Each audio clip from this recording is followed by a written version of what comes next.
Hey, hey, hey, hey, hey, hey, hey, hey. Welcome, welcome, welcome, welcome.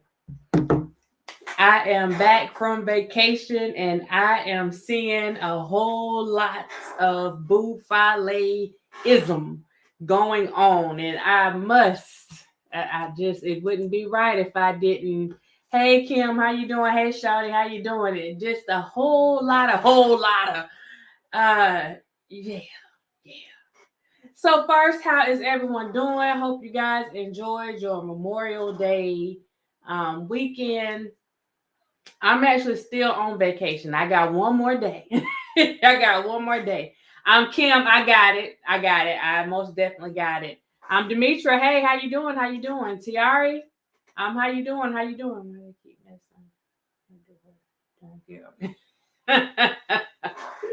I got it. I was waiting till I finished up my vacation and all that good stuff. I got this pump going on right here. Let me try to make that even so it won't be looking crazy. So this thing is still looking crazy, y'all. I'm sorry. I gotta try to fix that. That's lopsided. Hold up. Hold on. Oh, let me look at it this way and see if I can fix this. That thing is leaning and rocking. Chocolate chip, hey, how you doing? Let's see. It's still leaning and rocking. Hold on. Child. Okay. Anyway. Lean with it. Rock with it.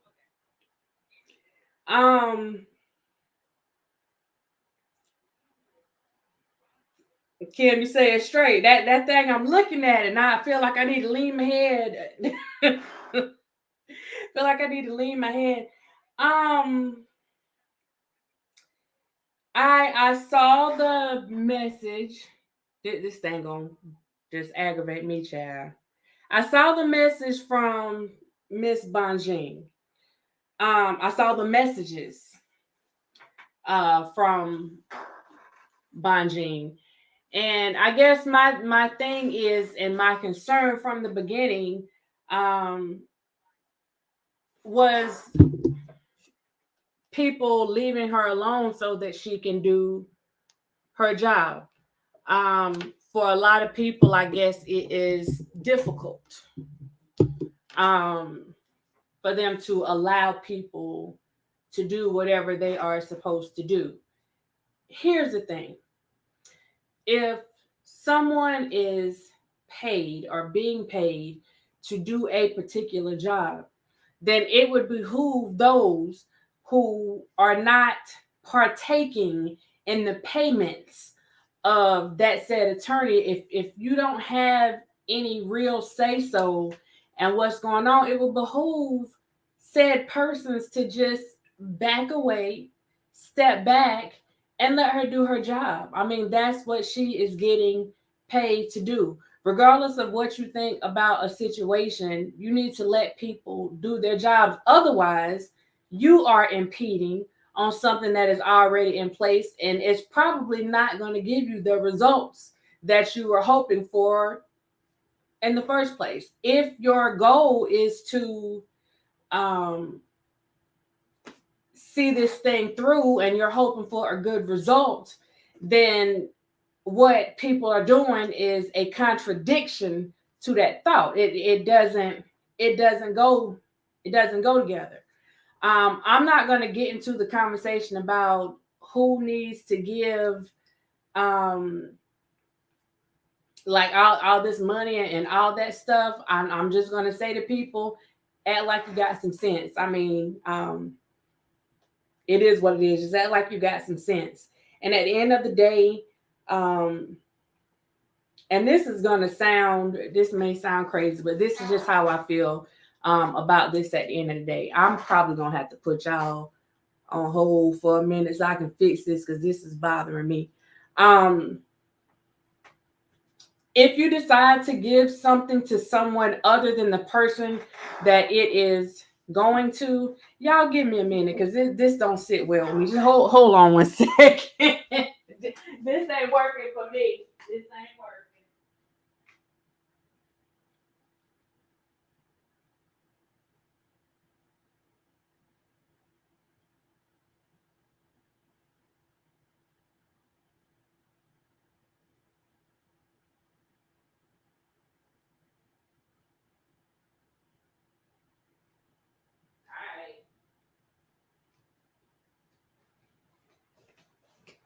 I'm coming back and y'all gonna be like, Doc, it looked the same way it did when you left. But whatever. It's like something like some weird stuff going on. But yeah, you have to be smart in anything that you do. And I'm just going to say this, and this isn't any slight toward anybody or anything. Y'all know I don't get into these money conversations. So what I'll say is this. There is no reason for anyone in any particular situation, unless there is a valid reason for you to have to go through a third or a fourth party, there is no reason for you to have to go through other people to give them whatever you want to give them. I mean, it is what it is. So if that's something that people are choosing to do, then you have to realize that you are making a personal choice to do that. And with that being said, if said money or whatever it is doesn't go where you are expecting it to go, that kind of goes along with the game. Because ultimately, and I know this may sound ugly, but I'm just going to keep it real with y'all tonight. Y'all don't know us and we don't know y'all. So when y'all are sending us money or whatever, well, don't say, let me not put us in it because I ain't asking for no money. But when you are sending people money on here, just remember that you have no idea who the person is on the other side of that, period. It doesn't matter who it is. So if you're giving somebody something, you do it, and this is just my belief, this is just my opinion, you do it with the understanding that if you are not giving somebody something directly, then once it is out of your hands and into someone else's hands, other than the person it was supposed to be going to, you really don't have any control over where that money goes and what's going to be done with it. So to me, this is why I don't get involved and why I don't partake in all the extra stuff with money. And this is why I do not collect money. If you send something to me, then you are donating to this channel. If you send something to me, it's because there was something on this channel that you liked or something that you appreciated, or you felt like, oh, let me just give Doc a little $1. She like she could use a little $1 today to go get her Coke Zero or something like that. But other than that, I'm not going to ask you for money. And no, I think the only thing we did on here was for one of our members, and that was for, I'm not going to say her name, but something happened with their child, and we did a fundraiser on here for that. And every dollar that was put up here, I made sure people knew exactly what that amount was, and I added something to that amount. So for any of us that are doing, if we're doing anything with money, number one, transparency is everything. It doesn't matter how cute you are. It doesn't matter how big your smile is. It doesn't matter how educated you are. It doesn't matter how many big words and all this stuff that you can throw out there. Transparency is everything. When you're dealing with people's money and when you start getting into certain amounts of money, then you have to make sure to avoid any confusion. Then you make sure that you remain transparent in the whole situation. Now, with that being said, and that means letting people know from beginning to end. If I'm going to take your money, I'm going to let you know where it started, how much it was when it started, and I'm going to let you know along the way exactly how much money has been collected. And if you have a situation where money has to be given back, I think it will be nice if the person that's sending it back would even let people know how much it is that is being sent back. Therefore, there is some type of accountability on all ends. She's saying, I got this amount. You're saying, I sent you this amount. If those amounts don't match up, then some conversations can be held. If people know that they sent this amount and it's only equal up to this amount, then conversations can be held. But for this reason, this is why I don't mess with people's money. I got enough problems to worry about keeping up with my own money. So we don't mess with people's money over here. Now, with that being said, going back to Miss Jenn's comments, if you don't respect what a person says, then basically you shouldn't even be dealing with them. That's my idea. If you cannot respect a person's beliefs, if you cannot respect their requests, then you don't need to deal with them in the first place. That's just my belief. So if I tell you don't do something, don't send me something because it's going to look bad on my end, or if I tell you, look, that's a nice gesture, I appreciate it, but yeah, I can't do that. It violates different types of ethics and different ethical codes and stuff like that. If you continue to do something that I ask you to do, when I'm telling you that it is a violation or it can harm me or cause harm upon the person that you may want this to go to, if it could affect them in any type of negative way, then I'm looking like what is a problem and why won't you respect my wishes on this? What do you have going on? What do you have going on that is so important that you can't just send this to this person directly and have it come to me? And not only is it coming to me, but there is stuff being put out for people to know that I'm getting money. And it's being said that I'm getting a certain amount of money. So now to people that are higher than me, people that may be on, part of associations, bar associations, people that may be on other sides that may be looking for a reason, to have something to throw up and out there. Now you're giving them a reason to look at me and say that I'm doing something unethical. Now you're giving them a reason to look at me and start questioning my integrity on certain situations. So if I were in that situation, I would listen. And I guess it was already done. A public statement was made.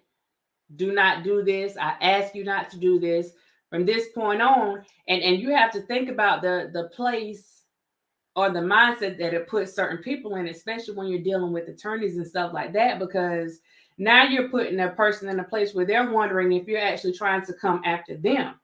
Like, is this like something to actually target them, and do they need to go and do something to try to protect themselves so that this won't go any further?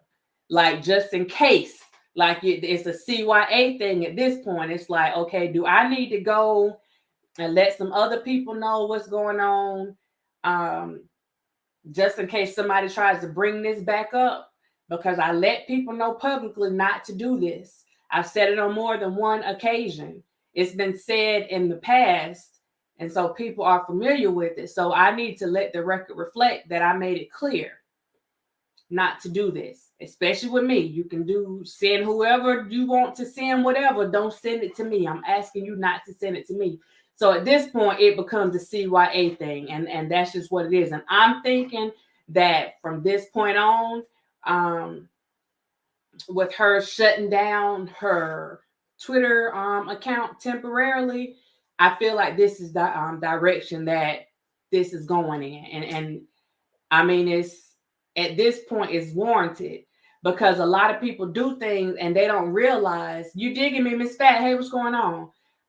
You don't realize the type of situation that you're putting other people in, or maybe you do. I don't know. I don't want to be the one to make that call, but I will say, if people ask you not to do something and they're dealing with legal situations, if they ask you not to do something, then just respect their wishes. I mean, just respect their wishes. I mean, that's it. That's it. That's all. There's nothing else to it. It doesn't have to be anything ugly. There doesn't have to be anything malicious behind it or about it. You just respect their wishes. It doesn't have to be a back and forth. It doesn't have to be a finger point. You know what? My bad. I messed up. I effed up. Okay. I asked these people to do this. Okay, this is not what you want. Let me acknowledge to people, okay, she does not want this, and I'm going to make sure that everybody got, we can have some conversations about how y'all want to handle this money. Or if it wouldn't be me, because I wouldn't be messing with your money anyway. But if I found myself in this situation, Hopefully receipts were kept and all that kind of stuff. And I'm sure people know what they gave or whatever. And maybe they'll get their money back. Maybe they'll all come to a consensus that they're gonna, do something else with the money. I don't know. Like I said, I recommend it. Maybe do a scholarship. Maybe do a music scholarship with the money that's collected. I don't know. Just throwing something out there, but it's still something that'll help the community. It will help other people out. I mean, it wouldn't hurt anybody. If you want to put your name on something or show people that you're out here like really doing the work, then why not try something like that? I'm just saying, but who am I? Y'all know, I don't know what I be talking about sometimes. So my thing is, if the lady is asking people to leave her alone, and it's not just about the money thing, she has people coming at her from all directions. And I'm sorry, but in this situation, it gets to a point where people come across as being stalkish. The behaviors come across as being stalkish. It's not cool. It is not cool. It's not cool. It's like, if people don't bother you, and that's the thing in this YouTube sector, like this whole thing, if people not messing with you, leave them alone. Leave them alone. If they're not bothering you, leave them alone. Because the minute somebody bothers somebody, then it's on and popping. And it's like, oh, you coming after me, you doing blah, blah, blah, blah, blah, blah, blah. But this woman isn't bothering anybody. She's trying to do her job. So leave her alone. Like, it doesn't take much. Just leave her alone and let her do what she does, keeping in mind that she has more than one client. She has more than 2 clients. She got more than 3 clients. People have all this other stuff that they are working on. And I'm sorry. They just don't.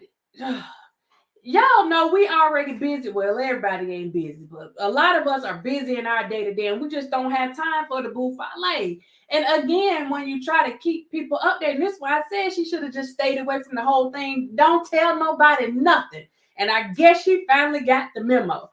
Don't worry about appeasing these people out here. Don't worry about keeping people in the know. I know people might not like it. It is what it is. Don't worry about keeping people in the know. Do your job. Handle your business. You know what your job is. Do that. Forget these other folks, because ultimately you do have some people out here that just don't know how to act. It is what it is. I'm on vacation. I'm speaking freely today. You have folks that don't know how to act in certain situations. They like over the top with a lot of stuff. And I mean,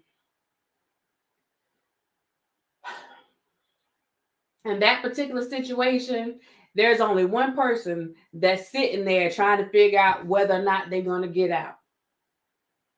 And it's none of us. Yep. I'm sitting in my spot chilling. I'm not sitting anywhere where I got somebody telling me when to lay down, when to get up, when to eat, when to do it. So who am I to go and try to make decisions that are going to, like play a major part or have a major impact on what somebody has going on or on their livelihood?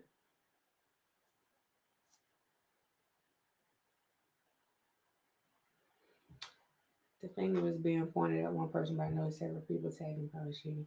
It's more than one person.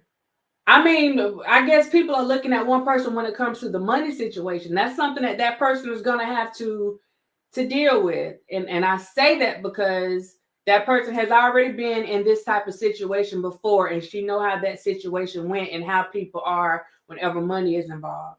So whenever you have that, like, she's going to have to deal with that. And I'm saying she's going to have to deal with that part. But she is not, I mean, when it comes to just latching on and just being in the attorney's ear and just trying to be in the know and trying to be the one that knows everything. It's more than one.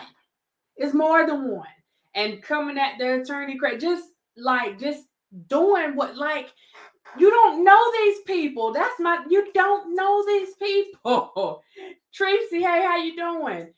You don't know these people. Nobody knows that woman to be coming like that. And that's the thing with YouTube. It's like you start getting comfortable and people get complacent, and there's a certain degree of familiarity that people feel like they have with you, and they feel like they can come at you any kind of way.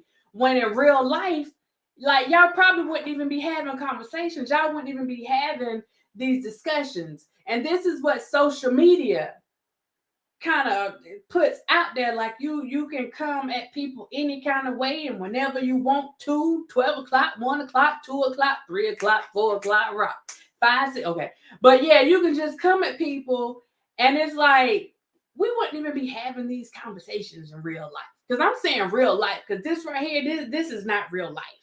I'm just saying, this is a virtual world. This is virtual reality. This not reality. When you're dealing with virtual reality, you can modify things to look the way that you want them to look.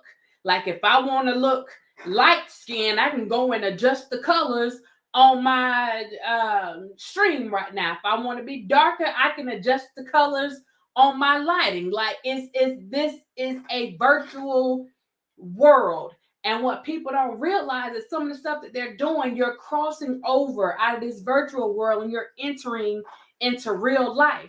And when you do stuff in real life that could possibly affect someone, like really affect someone in real life, then they're going to come out and they're going to handle it accordingly. And that's what I see Miss Jenn doing at this particular time. So for me, just being an outsider looking in at all of this, I said will behoove people to back away and not use her name and stuff, because you can just tell by the way she moves, she don't play with people with certain things. And I can understand, because there's certain things I ain't playing with you either. I'm not playing with you either. When it comes to certain things, if it can affect my livelihood, if it can affect my real life, then we're going to address it and we're going to have a problem. We're going to have a problem, and it will be handled accordingly. And that's just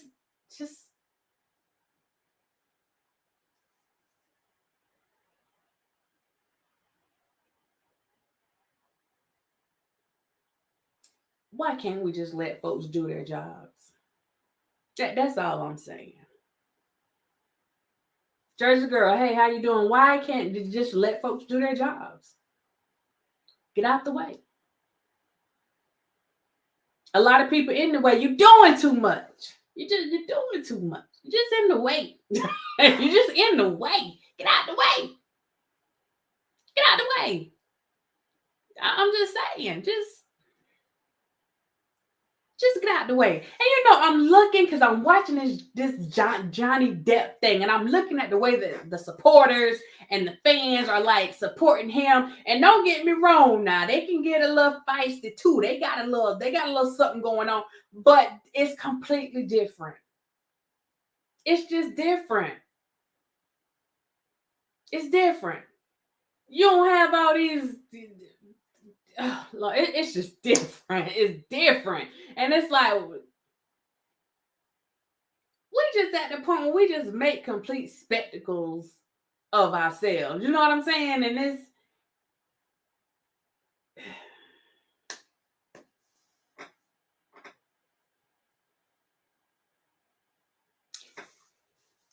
we talk all the time about how people do this to us, these people do that to us, these people do this right here. And we never look at what we're doing to ourselves. We never look at the fact that we sitting here and we'll make ourselves look like some fools.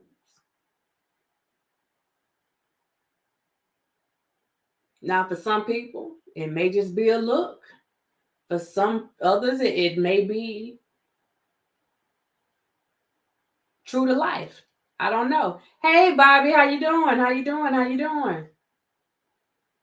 It may be true to life. I mean, it is what it is. But at some point, we got to sit here and be like, you know what? I'm not trying to get in the way. There are ways to support without getting in the way. There are ways to support whatever it is without doing too much. Yeah. And I'm just a firm believer, if anything that you're doing, hold on, Teresa, girl, she got a fan base, but that Johnny Depp fan base is deeper. That Johnny Depp fan base is like 2 steps away from being like this fan base that we got over here. That we got over here. But it's a lot different. And even when you look at the commentators, all the people, because you have several, especially lawyers, and they have their little drama or whatever too, but just the theatrics of it all. Like, we talk about the way that Amber acted on the stand. I mean, Amber good now, and we ain't gonna say she put on the theatrics, okay? She put on. But some of the stuff that we got going on over here, I mean, we could be giving out some awards too.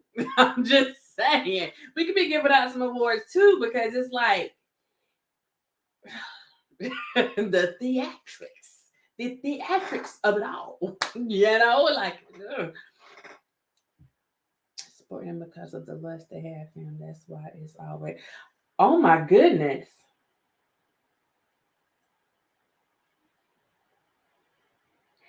I'm gonna read this because I agree. I absolutely, they ain't gonna like this. A lot of, I'm not gonna say his name, his supporters support him because of the lust they have for him. That's why it's always a mess.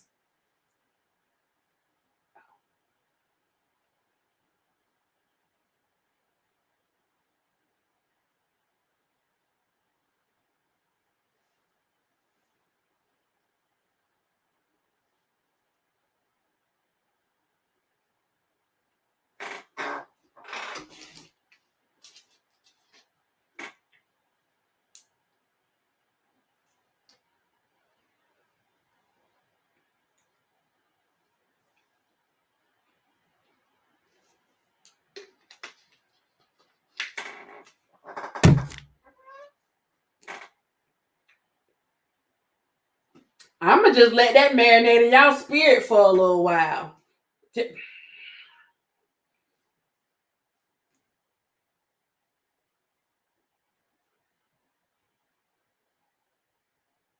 How many minutes? 20, 25, 30, 45. I'm just.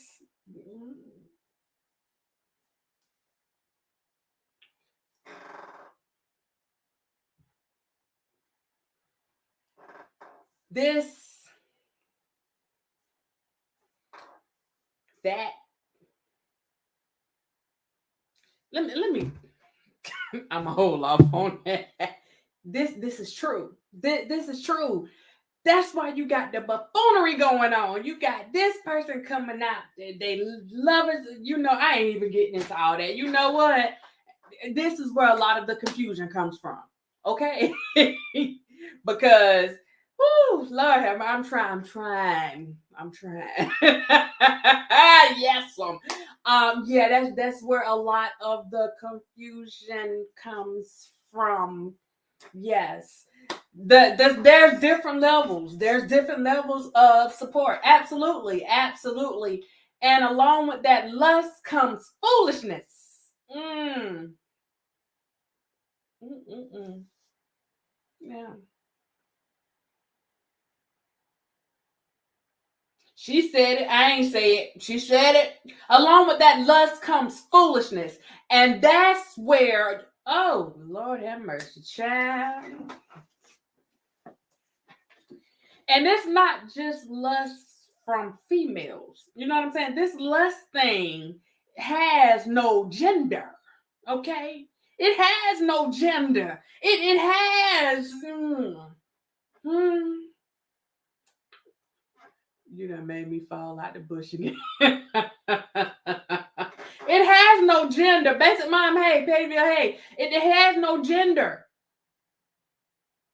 Let me tell you something. Y'all know the Bible tell y'all about all that lust and stuff. That's why a lot of the problems happen the way that they did back in the day. And when you look at this stuff going on right now, Lord, what's the name? Lavelle, hey, how you doing? Let me make sure I got that name.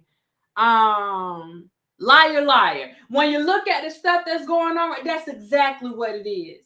That is exactly what it is. Because if you handle stuff with a clear head, with a understanding that, I mean, if you're just looking at the justice piece, then the foolishness shouldn't come along with that. You stay for peace. I feel like they did boom, boom, boom, boom, boom. I didn't like the way they did boom, boom, boom, boom, boom. And you go about your business. All this extra stuff. Running people down, trying to find out what this one got going on, trying to find out what that one got going on.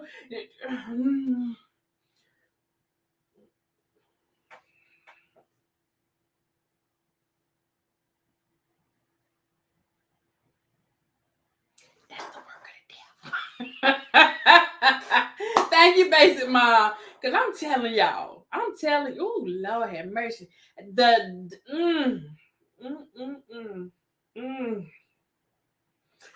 I was back in the bushes, me and my folks, and we were just looking like, would you look at that? Like we were just looking.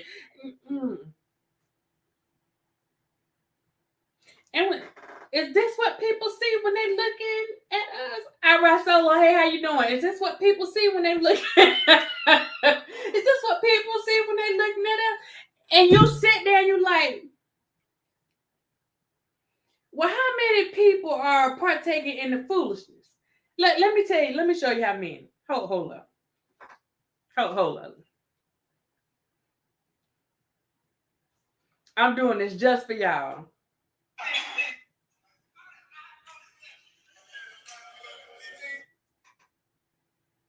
Hold up.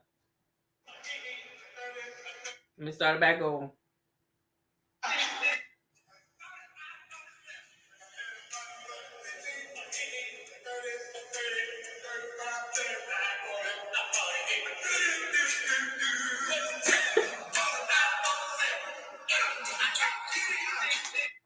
Okay. It's too many. It's too many to count. 35, 40, 50. It's too many to count. It's too much. It's too much. Y'all, just, I can't tell people what to do. Well, not in this situation. I do. Okay. I can't tell people.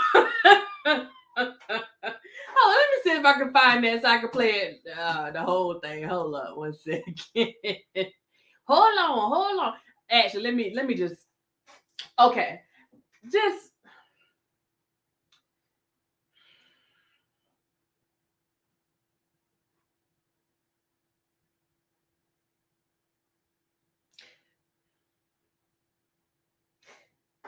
I'm about to lose some people. Not okay. Listen. Couple bullet points for tonight. That man got enough stuff going on in his life right now. He ain't got no time to be worried about no folks that got stalkish and lustful and just grandiose tendencies. That's one. That's probably like 5 in one. That's one. Okay. Number 2, he got a girlfriend. It don't matter if people don't like her. It don't matter if they don't like the way she look, if they don't like the way her name is spelled. It don't matter what they think about it. He got a girlfriend. You might not like it. He claim her. It is what it is. Ooh, hallelujah. Number 3. Number three.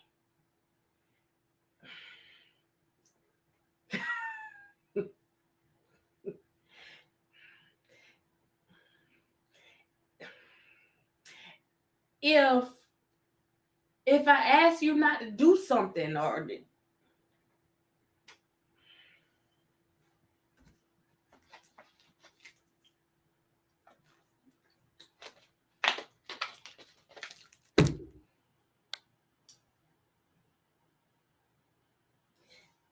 he can't talk on his own to, the folks out here. So if he got somebody speaking for him, like the person that's getting paid, because that's the only person that can legitly speak for him. Just saying. That's the only person. We can come out here all day and we can say whatever we want to say, but there is only one. There's only one person that is bona fide, that is actually getting paid, that has the title to act as an agent for him. That agent is his spokesperson. There is only one person that has the ability, the permission, the wherewithal to speak on his behalf. That is that attorney. So, contrary to what folks may say, and I don't look, if you claim to be a representative of it all, that's on you. Y'all have at it. These are facts. There's only one. There's only one. Her name is Jennifer. Okay? Not Jennifer. Jennifer. That's her name. There's only one. So, with that being said, if she says that they need something or that something is, then you go with that. If she says they don't or don't, whatever, then you go with that. That's the only person for folks that want something. They want to hear something from somebody. They need that spokesperson. They need that representative. You have your representative right there. And now the representative has exited the darn building because folks don't know how to act.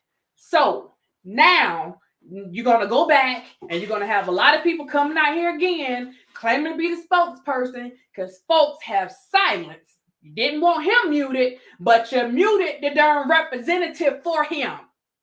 How much sense does that make? You muted the spokesperson. You muted the representative. When she shut that Twitter down, you have officially muted. Hashtag muted. Mute Jennifer. Mute Bonji. Y'all muted her. She's muted. Muted. Here it is.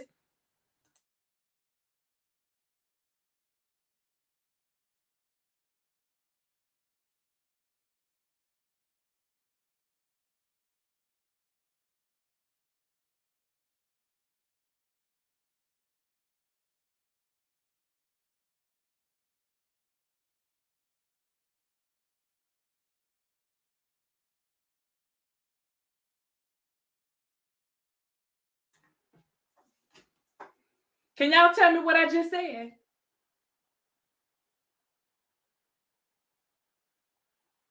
Of course you can. Because I was muted. So you're not going to hear nothing that I got to say. And that's what we have now. And let me check. Let me check it. It's very second in real time.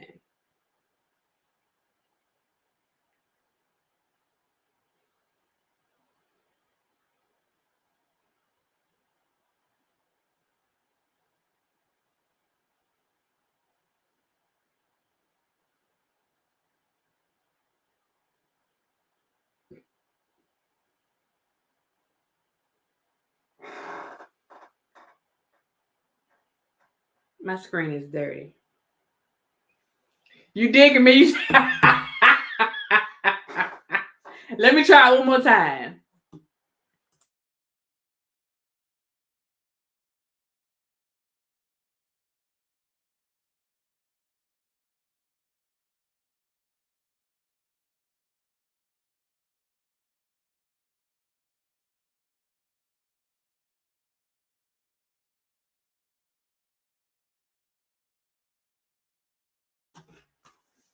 End scene. That's what you're getting from this point on.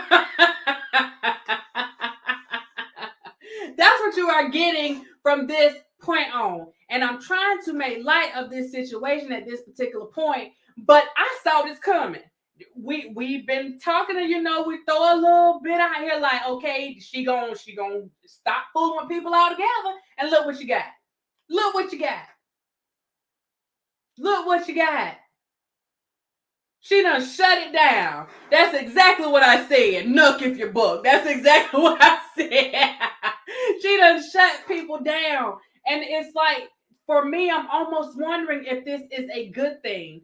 Because at this point, now you know that when somebody says something, they're going to do like they were doing before. They're just going to make it up.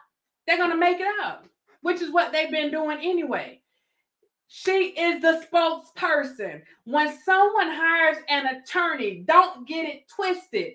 Unless they go and say, look, I have a separate individual that speaks for me. Their attorney, if y'all have been watching the Johnny Depp trial and you have learned nothing else, you see how his attorney got called to task because he posted something, and because he was Johnny Depp's attorney, they said that he was acting as his agent, even though Johnny said he had nothing to do with it. He is his attorney. He is his agent. As a celebrity, that is his agent.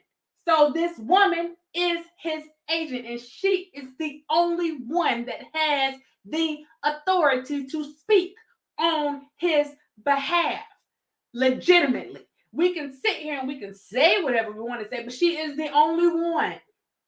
She is the only one that not only can speak, she is the only one that has accurate information.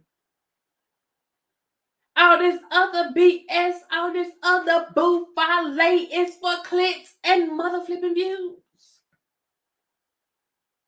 Yes, I said it, mother flipping. It's just for clicks and views. If it is not coming from her,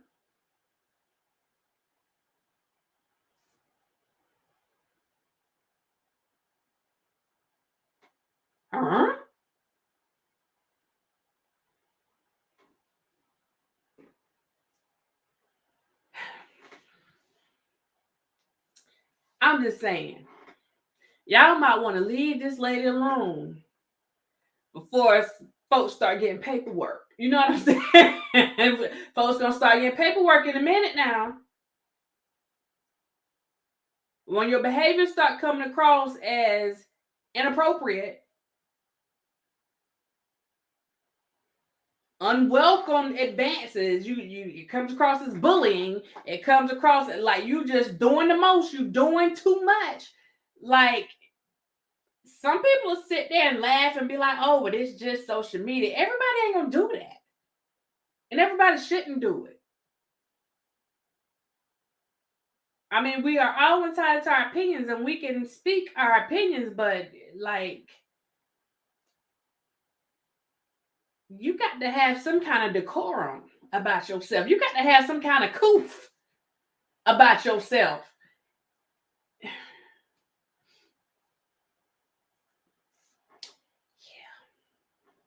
Mm-hmm. Everybody's not going to sit around. You're right, Jersey girl. And the warning has been out there for a long time. I remember when she was first coming on board, when she finally said that she made that public announcement, get it? Okay. When she made that public announcement, I did a video about it, and I practically like begged people, like, just leave her alone and let her do her job. You know what I'm saying? Regardless of how you feel, like if you're for or against, just let her do her job. And if you listen to the stuff that he said, he's always told people to trust the process. Well, those are facts, regardless of which side of the pendulum, you leaning towards. You have to let the process work.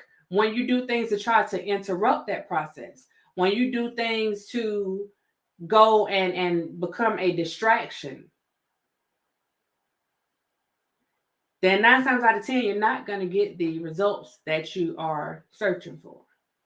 That always tends to backfire. It always tends to work in the opposite direction that people want it to work in. Okay, so let me pause this part for a minute, because when we talk about people coming after people, and not leaving people alone, I want to play something.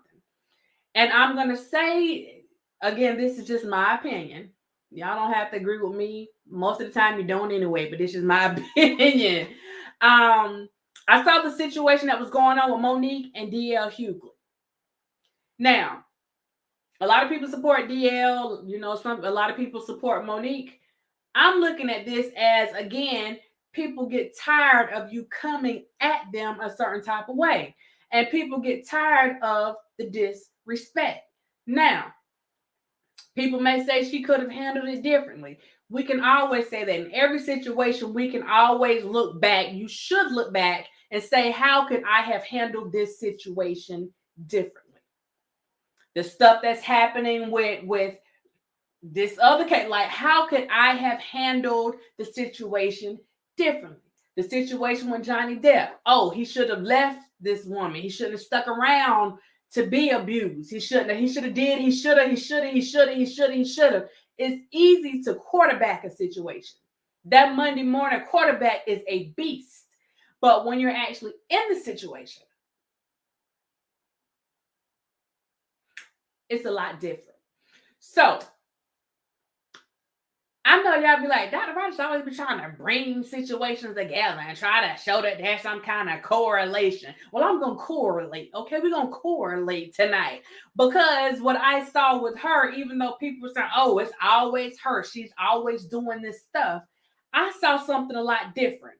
So I'm going to play a clip from this. Now, if y'all want to go and get you some little water or whatever, then that's fine. If you're not interested in this, then, just turn it down if you need to or whatever. But before I play this thing, hold on, press pause. If you have not hit that like button, please hit that like button. And if you have not subscribed to the channel, please subscribe to the channel. And if you would like to become a certified DIAM today, boom, hit join. Now, with that being said, let's go into this thing with Monique. And we're going to show how all these things kind of go together at the end of the day. Because as we've been saying about every situation is bigger than what people see. We're just looking at the smaller picture. It's a lot bigger than what people see. So let me play this. And I'm going to take it back just a little bit because I need time to get it up here. And let me cut my mic off before I have this.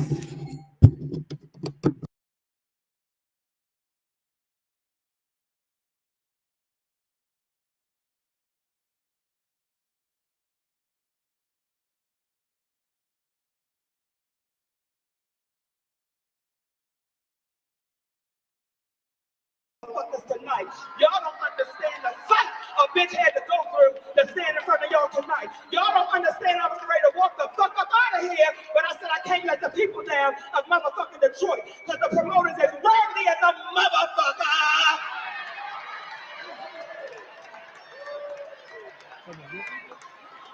I don't fuck with nobody. I take pride in not fucking with nobody, nigga. But if you fuck with me, we gonna dance, nigga. We gonna do the two-step, nigga. See, I take pride, baby. In my whole motherfucking career, can't nobody tell you I ever started no shit with them. That ain't what the fuck I do. My heart would hurt if I tried to bully a motherfucker or start some shit with a motherfucker. But what niggas had to understand about me, I ain't for that Hollywood bullshit. If you cross the motherfucking line, Oprah, if you cross the motherfucking line, Tyler, I'm gonna see you, cool motherfucker. Come on, the cool train, nigga. Choo-choo! That niggas told me, Monique, let go and let go. Let go and let God. They have taught niggas to be so motherfucking fearful and just give it to God. Let go and let God. So I kept hearing this shit over and over and over again. So I said, well, let me let the shit go and let me give it to God. And you know what God did? He gave it right the fuck back. He said, bitch, I gave you everything you need to deal with these motherfucking cones. Steve Harvey, D.L. Hughley. I gave you everything you need to deal with these motherfucking cones. I don't fuck with nobody. See, tonight, I'm gonna tell y'all what the fuck is going on, because y'all know one thing about me, bitch, I'm gonna tell. That's why they ain't like me as a little girl, bitch, because I'm gonna tell. Bitch, I'm gonna tell you out there kissing Petey on the playground, bitch. You nasty whore, we in the 3rd grade, bitch. I'm going to tell. Yes, he pumped me, bitch, but nobody saw it. I want to tell.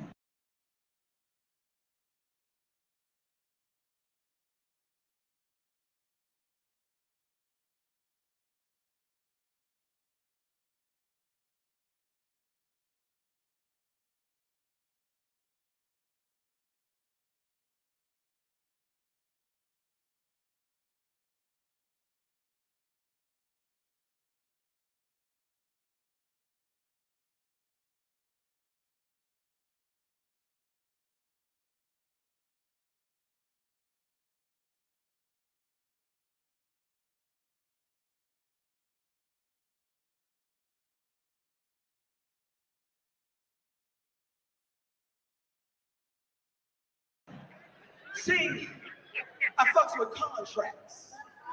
That's why niggas got a problem with me. If you sign a motherfucking contract, that's what the fuck it is. Can y'all hear me? Because I had turned the mic off for the video. Can y'all hear me?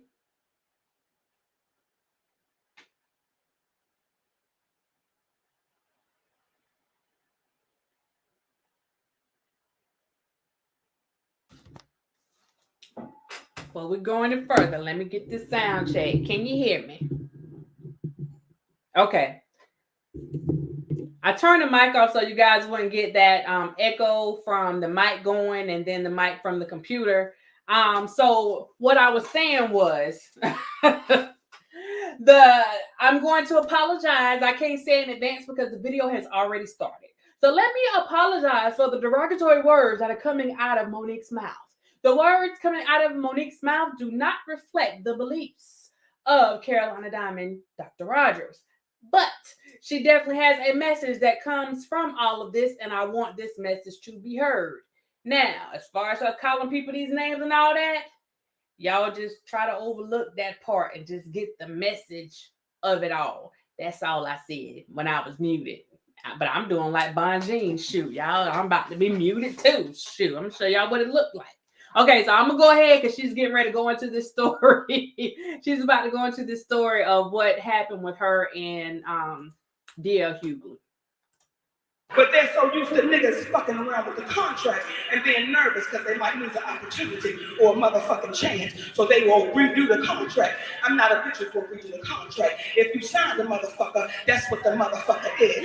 So tonight, see, I'm gonna tell you, I'm gonna break it down for you, Detroit, because I would feel less than a motherfucking woman if I didn't let y'all know what the fuck was going on this stage right now. So if my energy is a little different, nigga, because they got me fucked up. They got me fucked up. They got me fucked up. So the contract. Oh, shit.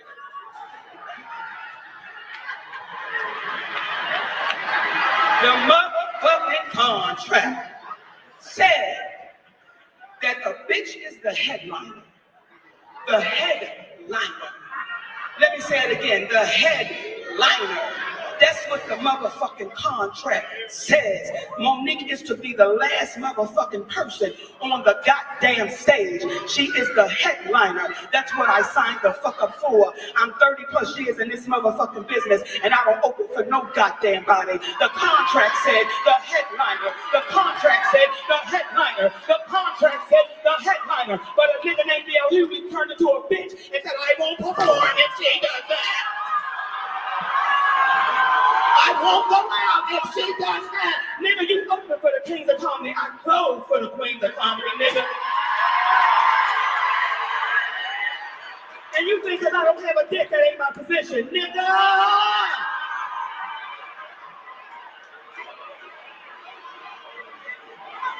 So when I leave this motherfucker, the headliner has left. I don't fuck with nobody. I don't fuck with no motherfucking body. But when you cross the line with me, nigga, you have crossed the motherfucking line. And that bitch, nigga, has crossed the motherfucking line. See, we got a history, nigga. We got a history. That nigga went on a tour talking about all Monique wasn't. You can Google it right now. D.L. Hughley on Monique, all I wasn't, what I wasn't worth, all of this bullshit. And nigga, you put your feet under my motherfucking table. So you came to my home, nigga, and you put your feet under. So I'm going to stop this right here.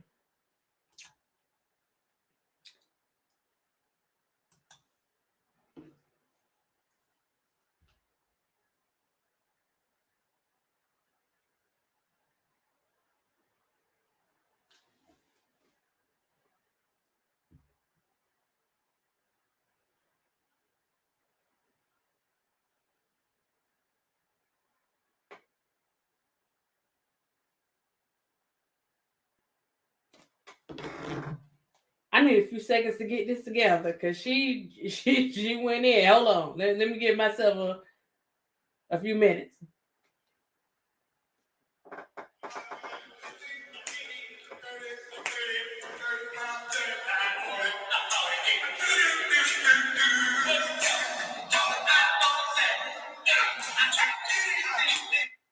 Okay. So people are saying that Monique was wrong, that she should have kept that to herself. That is not something that her fans needed to hear. She shouldn't have said that publicly. And I'm a little indifferent when it comes to that, because number one, and I have to bring, we gotta, stuff tends to come back full circle. They said that she shouldn't have spoke on it publicly. I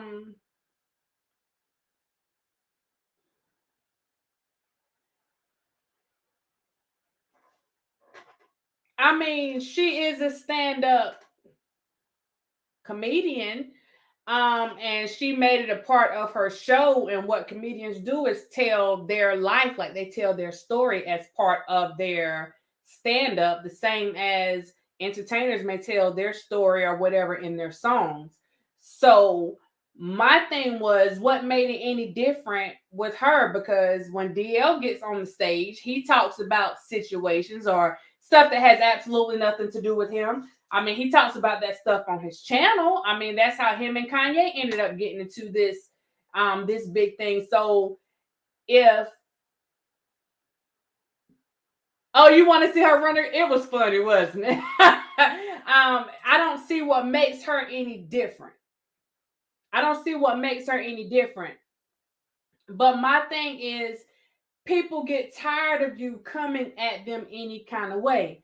Now, as a coach, I would say, you need to handle things, try to find a better way to handle things. But I'm also, as a coach, I'm telling you that you need to stand up for yourself. Like, you got to let people stop running over you, stop taking advantage of you. And in this particular situation, I know people are saying that they feel like she was being petty, but this is her business. And she's making her, like she's always been about her business. And when you have contracts in place, and see, this is what I'm saying when it comes to this attorney and her being the official spokesperson, because there is paperwork, there are contracts, there are agreements that have been signed for her to do a specific job. So she is expected to do that job, and hopefully that job can be done without any interruptions.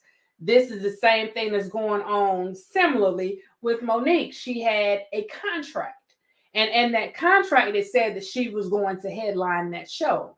Now, DL had something else that was some type of memo, not necessarily a contract. If he had a contract, he didn't show the contract, but she actually had a signed contract that had her stage time, it had her time to go and rehearse, and it said that she was the headliner and the closing act. So I can see, and for somebody that you are supposed to be cool with, that is otherwise supposed to be a supporter of you, that often takes little digs or little stabs at you, and you don't come back at them, but then they come and have the nerve to say that if you perform after them, that they're leaving, they're not going to perform.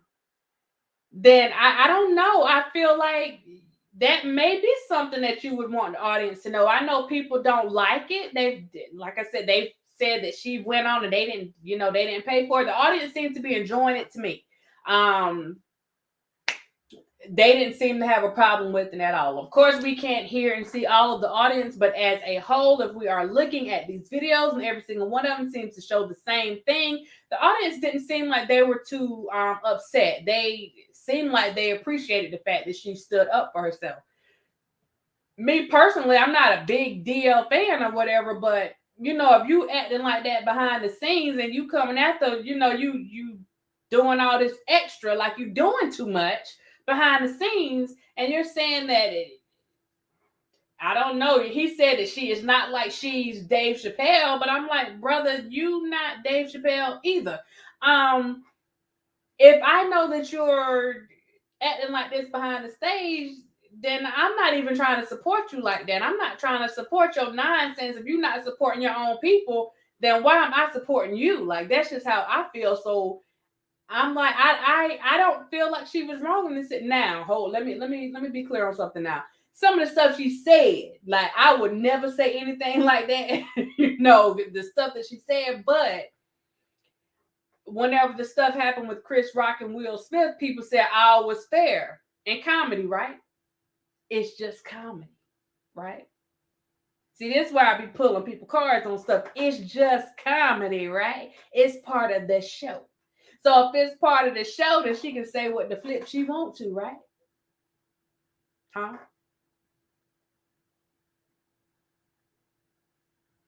Hello?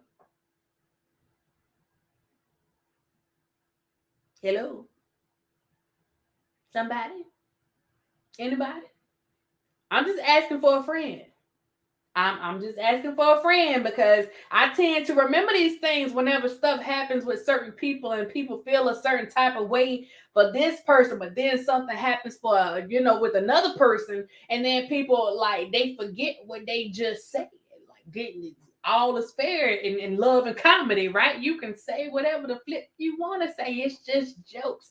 Don't take this personal. It's just comedy. Like that's what it is, right?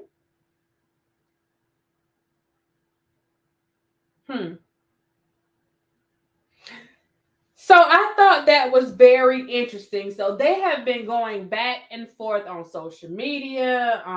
DL was saying basically that Monique lied initially. She did not have anything saying she was a headliner. She kept telling him to produce the contract that he had.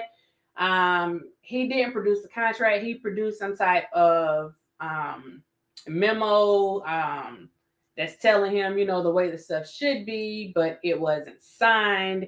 Monique came with the signed contracts, like she showed all this paperwork. Then people, are saying, well, she didn't show all the pages. Y'all just nosy. Everything is not for public viewing, for somebody to go and screenshot and go and take that off and act like it's their contract. Y'all know how people do. We've seen it. We got people that are changing text messages and saying that folks sent them messages saying stuff. So they won't have any problem trying to duplicate somebody's contract. I'm just saying. DL is getting his karma because he has been on a lot of shows not talking good about a lot of black celebrities. Chocolate Chip, I kind of agree with that because I know when the stuff was going on with Kanye, I sided with DL on that. I'm like, look, he just came and said whatever he had to say, and he's acting as a journalist in this particular situation. He's voicing his opinion. But my same thing is we got to keep that same energy. So if somebody decides to voice their opinion about him, then we need to have that same energy. Like he's not exempt. He is not exempt. So I hope people keep that same energy and stop acting like this woman is a problem child because she chooses to stand up for herself. Whenever DL has a problem with something, he speaks on it. Whenever Monique has a problem with something, she speaks on it. But she's held her tongue on a couple of situations, especially when it's pertaining to her and DL, because I haven't heard her speak about him, making comments about her. But I feel like people always say what's good for the goose is good for the gander. Well, darn it. APZ, welcome to the family. Woo, woo. Let me play my song for you real quick. Now that you're part of the family, we got you back in the family. Here you go. We need a few more. This is what we're getting.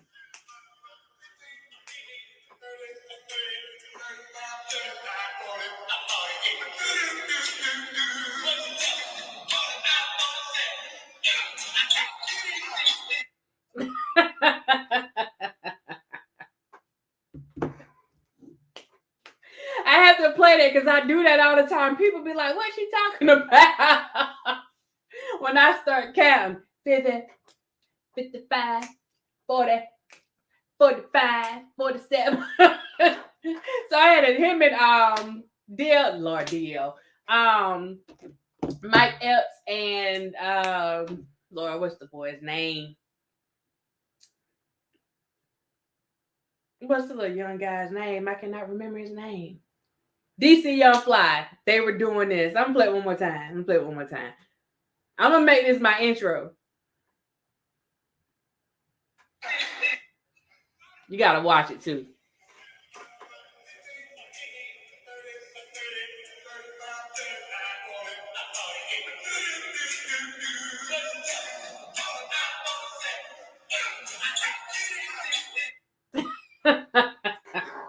Okay. Renee, hey, how you doing? All right, y'all. So, yes, DC on fly. Okay, I just got my steps in. It was that last cut, boy. That last, that got the last step I needed. Okay, so just looking at this whole thing, y'all know I like to say in this totality, you can see how you got this sister that then got upset, like you keep pushing me. Now I told you if you kept pushing me, and now you got this other woman that said I told y'all that I was getting fed up with some of this stuff and y'all need to leave me alone. And if y'all didn't leave me alone, that I was gonna exit stage left. Well, darn it, she exit stage left. So people are gonna have an issue with that as well. Well, she's the attorney. She need to be telling us whatever. She don't have to tell you a darn thing. She don't have to tell you nothing. All she have to do is show up in court. Like she said before, she was trying to do what the person that she represents, the person that she is acting as an agent for, she was trying to do what he wanted her to do by keeping the supporters and the fans and even the non-fans, the non-supporters involved and in the know. And this is like, to me, it was just a little too much. I felt like she was doing too much. Rena, I'm with you on that too. I felt like she was doing too much. And I personally didn't care for the interactions. Like I said, it's certain things, the same thing I said about him. I felt like him and now her, they made themselves too accessible. When people start feeling like they start getting comfortable with you, they feel like they can come at you any kind of way. They feel like they have some type of relationship with you, even if it's just up here. They feel like they have some type of relationship with you. It's always good to separate yourself from certain things. So if you are involved in this, you post a tweet understanding that people are going to respond to it. But if I'm your attorney, once I post that tweet, that's it. I ain't responding back to you. Like, look, here, I put it out there. You do what you want to do with it. But like just going and just having like back and forth conversations with people. I know it may make some people feel good. Oh, look, the attorney responded to me or whatever, but just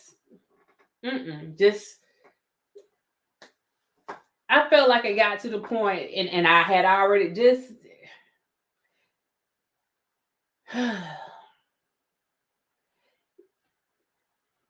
you tell your client to fall back from some of the communication that he is doing, and then you need to have a coach to tell you to fall back from some of your communications that you are doing as well. If it is not beneficial to you, if it is a distraction to you, then you go about your business. Yeah. You go about your business. And once it gets to the place where people start trying to reach out to you personally, you politely let them know, should you choose, because you don't have to respond, but you can make a public announcement that, that's not what you're here for. You are just here to do the work of your client, to handle whatever legal situations that your client has going on. That does not include going back and forth with people on social media, and you go about your business. That's it. That's all. Because, see, just doing this stuff for these 3 years, it's been a little over 3 years, I guess. I've learned a few things. And one thing is that everything does not demand or command a response. You don't have to respond to everything. You don't. Sometimes silence is golden. sometimes you just put the information out there and let people draw their own conclusions and don't be concerned with what those conclusions may be. That's none of your business. What they are concerned about, whatever their conclusions are, is none of your business. You just put the information out there and let the chips fall where they may.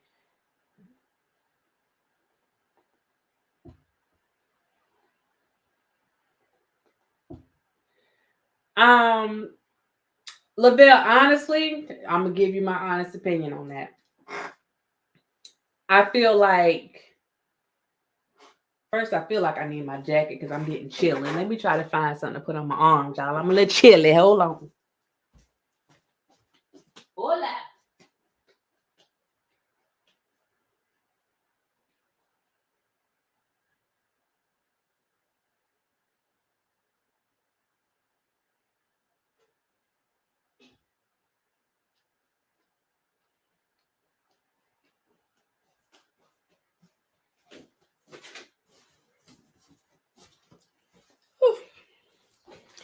Sorry about that. Got a little chilly.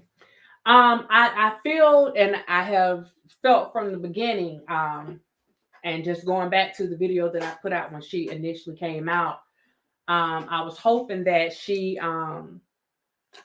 just stayed under the radar and stuck to the case and not get involved in all the social media hoopla. But I feel like her, as well as some of the other attorneys, if not all, once they took that case and they saw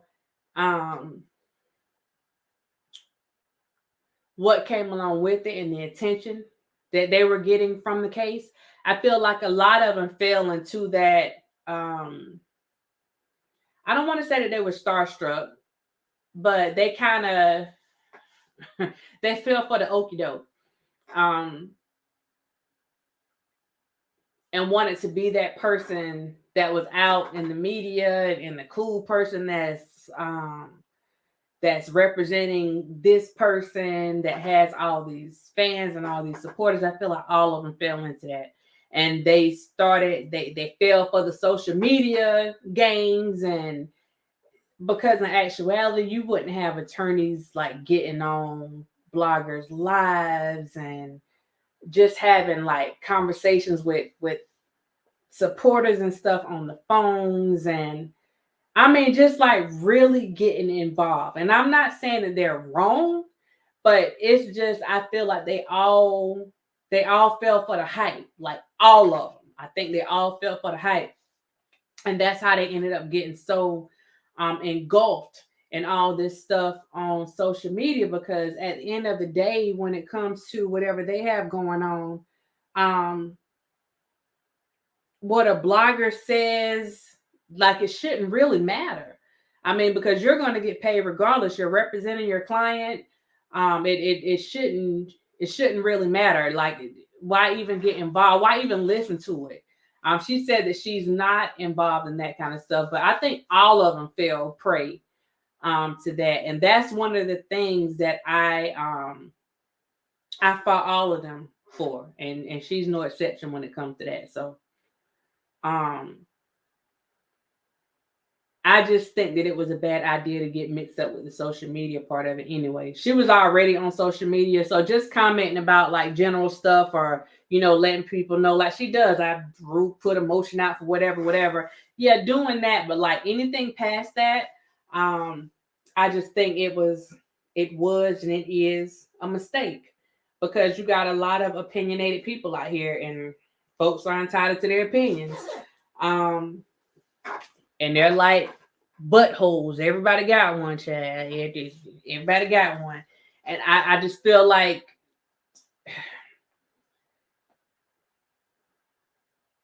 I don't feel like anybody should be ran off social media, but I do feel like that she should have found a way to like nip this in the bud a long time ago. I just don't feel like there should have been any interactions with you know what it is, Miss Fat. You know what it is.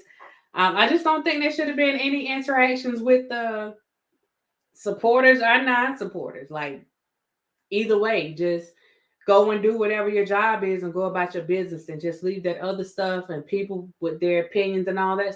Like, just go about your business. I just don't get mixed up in that stuff. Like, I don't know. Like I said, I fought all of them for that. I what they did with that, all of them, like, that was unprecedented. I have never seen that before in my life.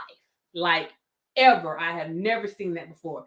And even we can use, because the Johnny Depp and Amber Heard things out there, we can use that as an example. You don't see those lawyers getting on TV. And this is just a civil case for them. This is not a criminal case. These attorneys that he's had, and the attorney that he has now, these are criminal cases that they are dealing with. Why are you interacting and mingling with supporters, fans, bloggers? Like, why even get yourself involved in that? You don't see these other attorneys that are still dealing with celebrities and people that are out. You don't see them sitting up here in people's chats and like, it just doesn't make any sense. And so I feel like, to a certain extent, like, when you put you setting yourself up for failure. Because if you're really concerned about what people have to say, then you're going to keep going back and forth with them. And that means that you put too much stock into supporters and fans and all that, when your stock should be in your client. It's not about what people on the outside have to say about. It's your stock, your attention, your undivided attention should be going to your client, your clients, because there's more than one. That's where your attention needs to be, in my opinion.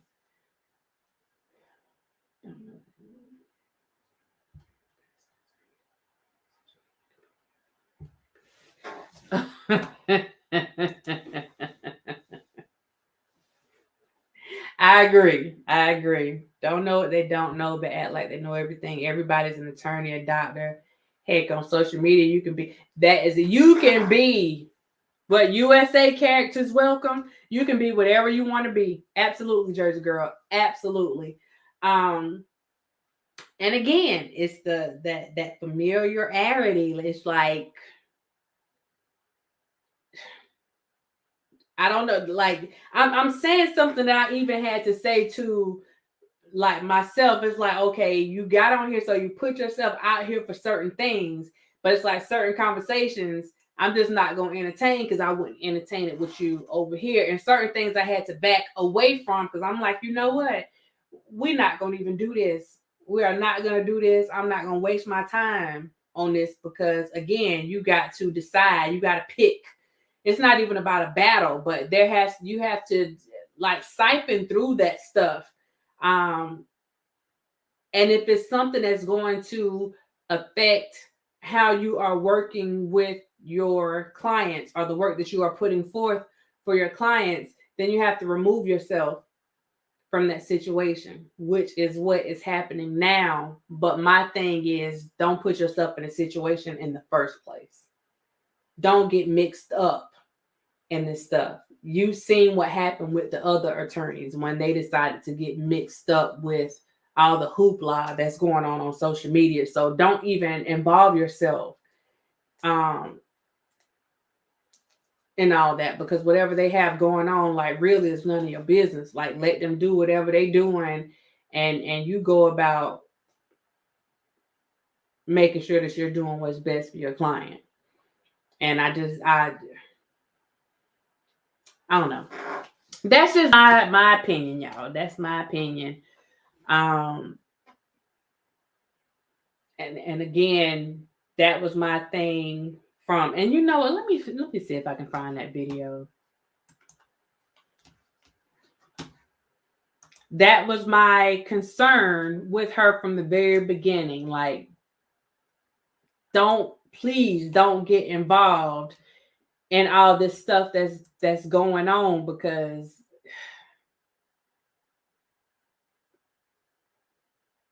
it's a no-win situation.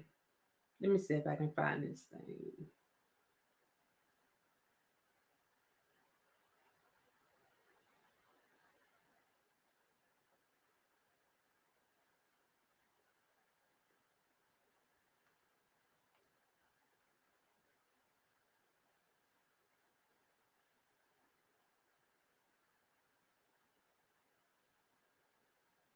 Oh no, that's too long. I'm not playing that. But yeah, I did a video on that whenever she first came out, and it's an hour and 36 minutes. So no, I will not be playing that video. But hold on. Is to try to talk to you guys without all the extra on it. You know what I mean? One thing that I see, and let me turn this off, right? That's what you need. I feel like that's what's really been missing. Somebody that has focus. I feel like people have focus in the beginning, but then they keep your focus. It's not about. Hold on, I'm gonna just play this part. I don't see her as a person that goes the cameras. It's not about you're fighting. You need to know what you're fighting about. Focus. Okay, so let me just play this little part because I was hoping, I was rooting for her, like that she wouldn't be get involved in all this stuff. So yeah.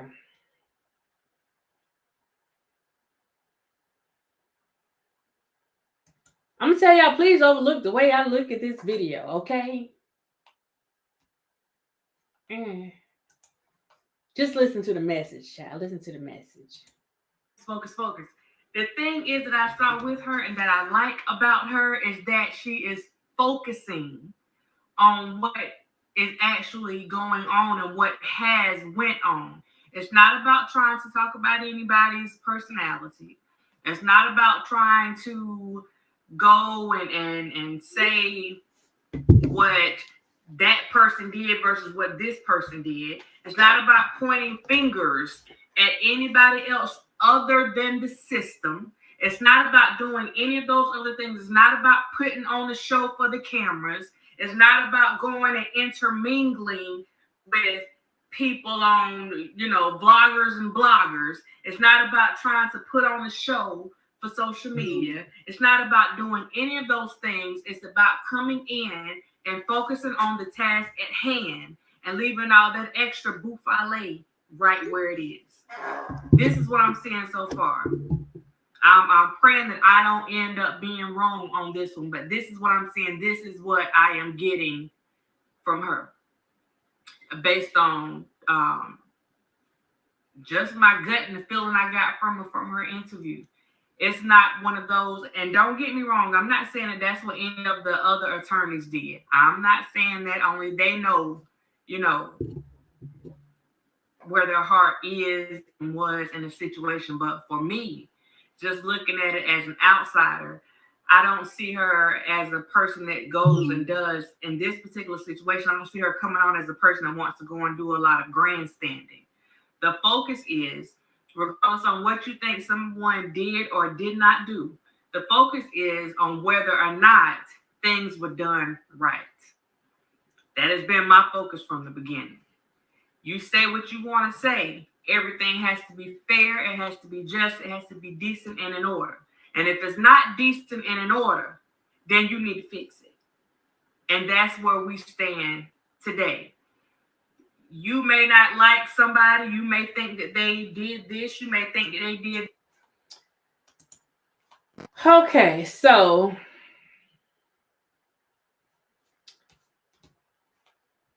I'm still rooting for her. I'm believing that she can,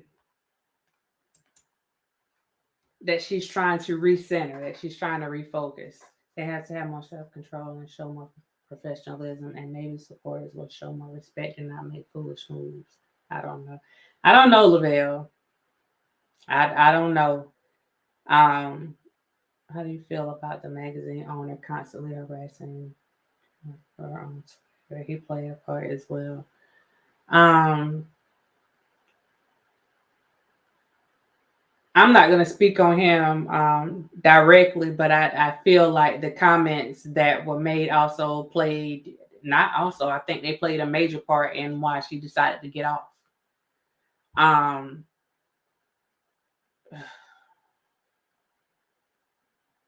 I don't know what they have going on or what that is about because I haven't been keeping up with all that, but it was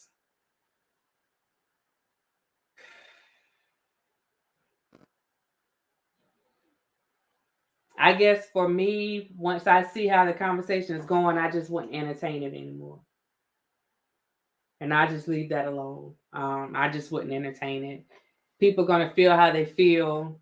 They're gonna say whatever they say. Whenever you see the conversation is going in a completely different direction, or if somebody has a point that they're trying to get across, and you don't agree with it, or you don't think it's factual or actual or whatever, then you just remove yourself from that situation. Um, I wouldn't. I don't think.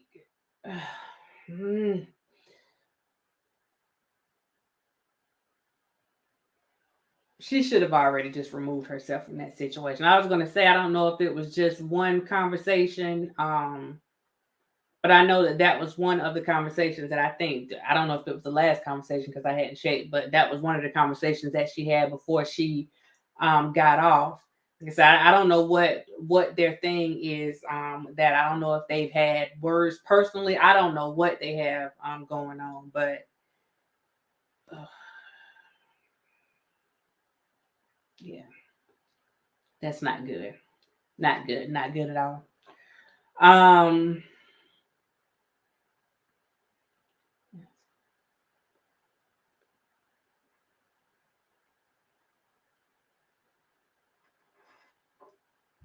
I do hope this is a lesson for her. Um, I hope it's a lesson for all involved. Now, if you want her to get off, it depends on what people's like what your motive is. Um, what your motive is. Did you want to silence her? Did you like I don't know. I honestly I don't know. Um and I don't want to speak for him in that situation. I wouldn't dare try to speak for him or her in that situation. But I would say like I don't know. But ultimately the thing that should have happened did happen. Because she should have been involved with this stuff from the beginning. Um I said I didn't see everything. I didn't see everything. I actually only caught a part of that because I was looking at what somebody else had posted, and I saw some of that. So I went and looked at what that conversation was. So I don't like I said I don't know, and I don't want to get into I don't want to get into that. I'm just saying, like if you are for him, if you're fighting for him, if you support him, it's like leave her alone. Leave her alone.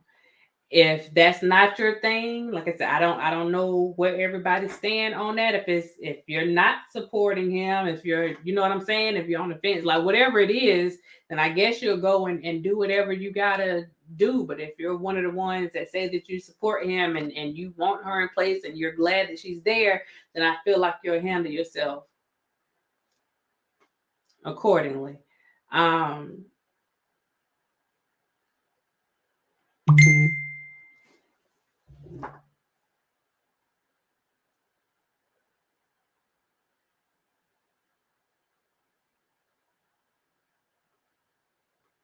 so that's my take on it because I don't want anybody running back saying that I said this or whatever about that situation. I don't know what all they had going on.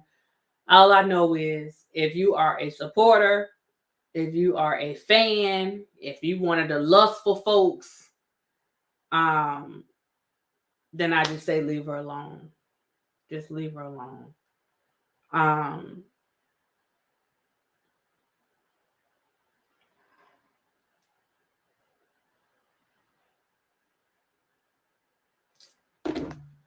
oh, I was about to go and try to look at the darn message. You can't because it's down. Justice and fairness. I can go with that, but I would also say just being respectful. I try not to involve people's names in the situation, so I'm not gonna. The only thing I can say with that is that he says he's not for or against him. So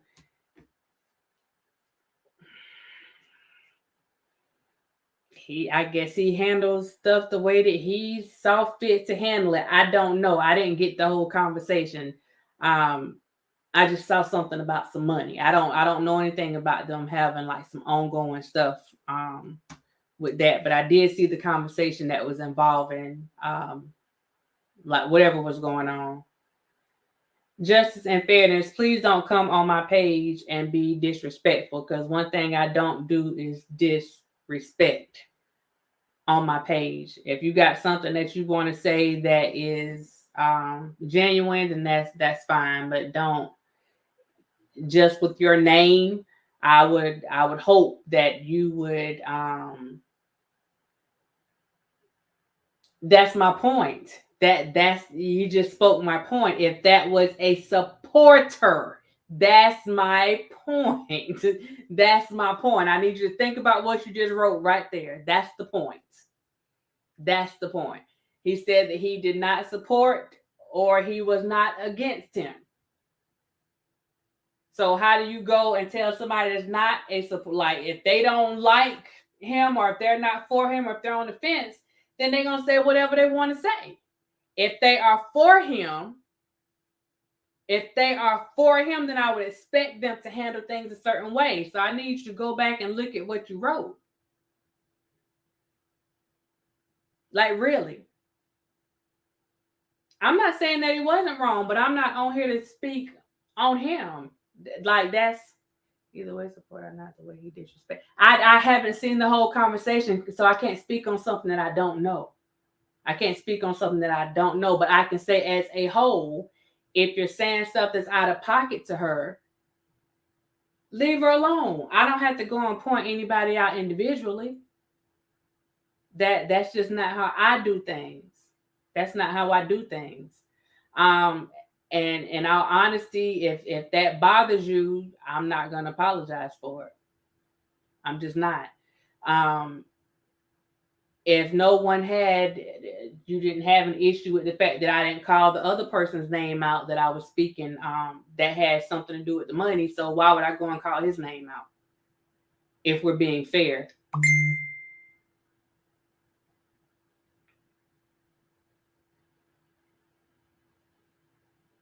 Okay.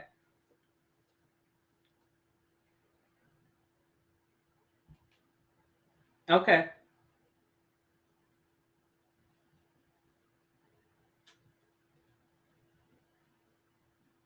You ate the same.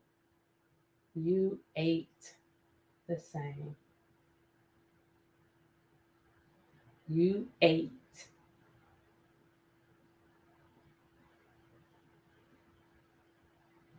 You ate the same.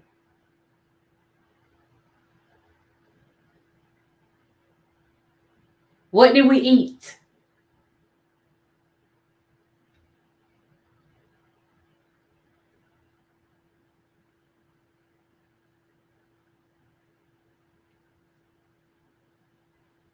What did we eat?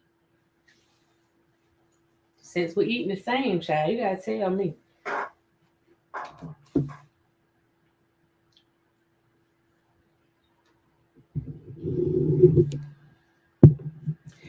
It's not starting something, because one thing I'm not going to do, and I'm not going to even block her or whatever. I'm gonna let her go ahead and do whatever she needs to do, but still at the same time, you're not gonna make me say whatever you want me to say, because I'm grown and I'm gonna say stuff the way that I want to say it.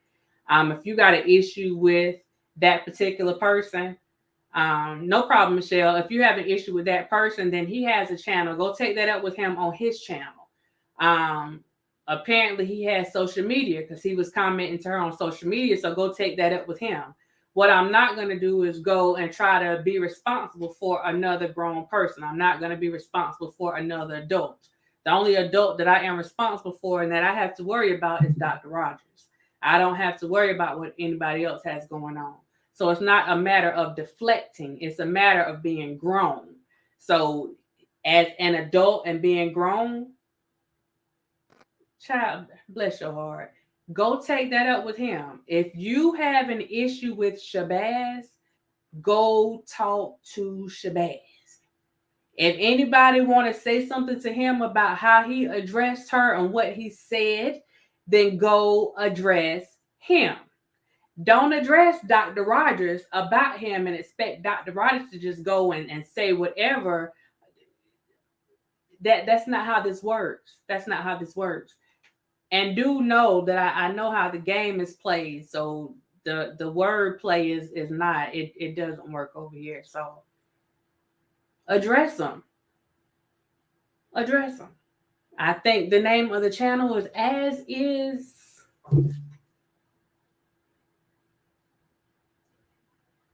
Is it podcast or network?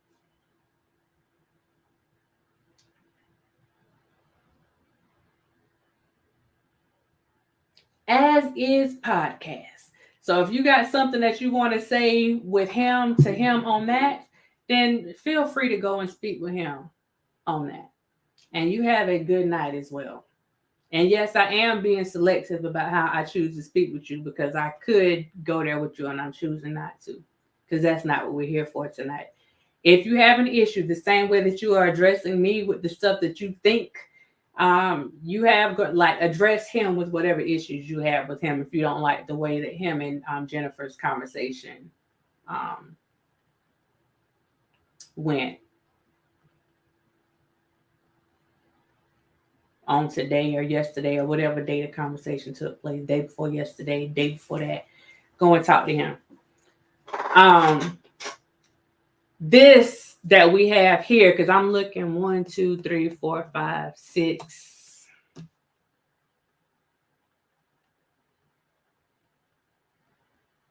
This is somebody that I have never seen on my channel. And they came on here with the comments wanting me to address a particular person in the way that they want me to address them. The behavior that we're seeing in here, the stuff that the conversation I seen between the part that I did see between Jennifer and the person that she's talking about, what she's doing in my chat is no different than the conversation that they had. She said what she had to say. He said what he had to say. The back and forth, they had a back and forth on there.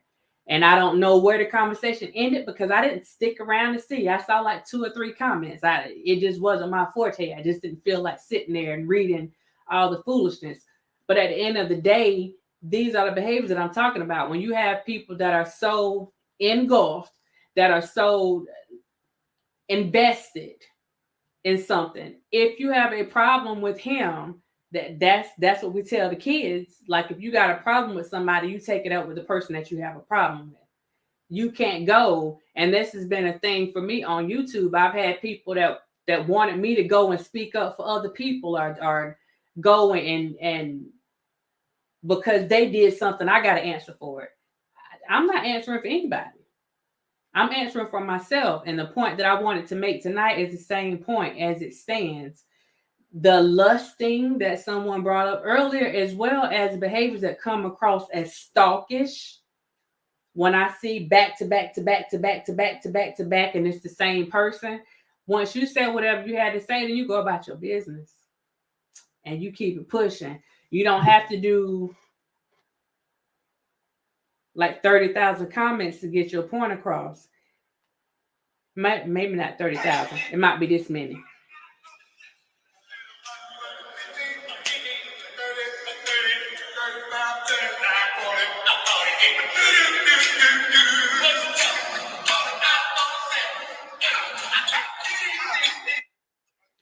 You don't have to block her. You don't have to block her. It's not that serious. But for me, it proves a point when you got people that are supposed to be supporters Oh, mercy. You got people that are supposed to be supporters and they want you to move the way that you want them to move. That's not me. It's never been me. It's not going to be me. It's just not. So at the end of the day, she's entitled. Thank you, Tracy. She's entitled to feel however she wants to feel. We can go with that. I don't know how her point was proved because he is who he is and I am who I am. And you're not going to ever catch me talking bad about Jennifer. So how we are alike in that category, I have no idea other than her not want me to say stuff the way that she wants me to say it. You're not going to hear me bad mouthing any of the attorneys. That's not me. So again, like if you want the theatrics and the drama, then you got to go over to somebody else that participate in the theatrics and the drama. What I said still stands. Don't put yourself out there when it comes to this so you won't be involved in these types of conversations. Having a conversation like the person that's coming up here with justice and fairness. I don't know where in the world, like that's an oxymoron, like right there, because if we're being fair, if I'm going to pull these, let me have a teaching moment for a minute. If we're going to put these, because justice, fairness is in that definition of justice. So fairness, if we're being fair, then we would realize that whatever somebody has going on is on them. See what I'm saying? Like I can't go and because this blogger over here is doing something, like you want me to take the blame, you don't want me to take the blame, and you don't want me to take credit for it, for whatever they're doing. If they're doing something good, you don't want me to take credit for it. So if you don't like something that they doing, why would you want me to take credit for that? Like I ain't doing it. I ain't doing it. And see, when you have one person that comes with the foolishness, and then here goes the other. Did you pull your gun on the Boski gun? What kind of foolishness?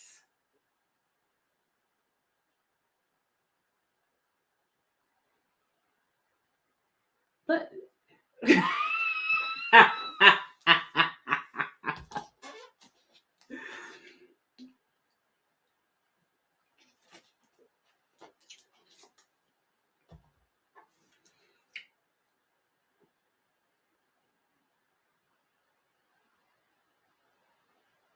I wish I had a video I could pull up.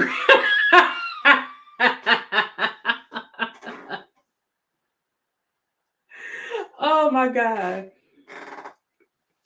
I haven't been tried in a long time. So, you know, when you got one that comes, people seeing folks. They seeing folks. So, did you pull your gun? He was in Georgia? He came to South Carolina?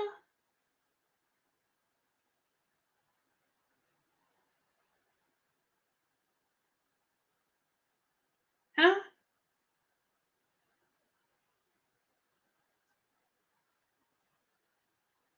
I mean, I seen him a couple times, but every time I seen him, I had to fly. So unless they just letting random people take them things on planes now, I don't know how that will work out. But I just felt like I give you an answer to your question. I don't know how that will work out.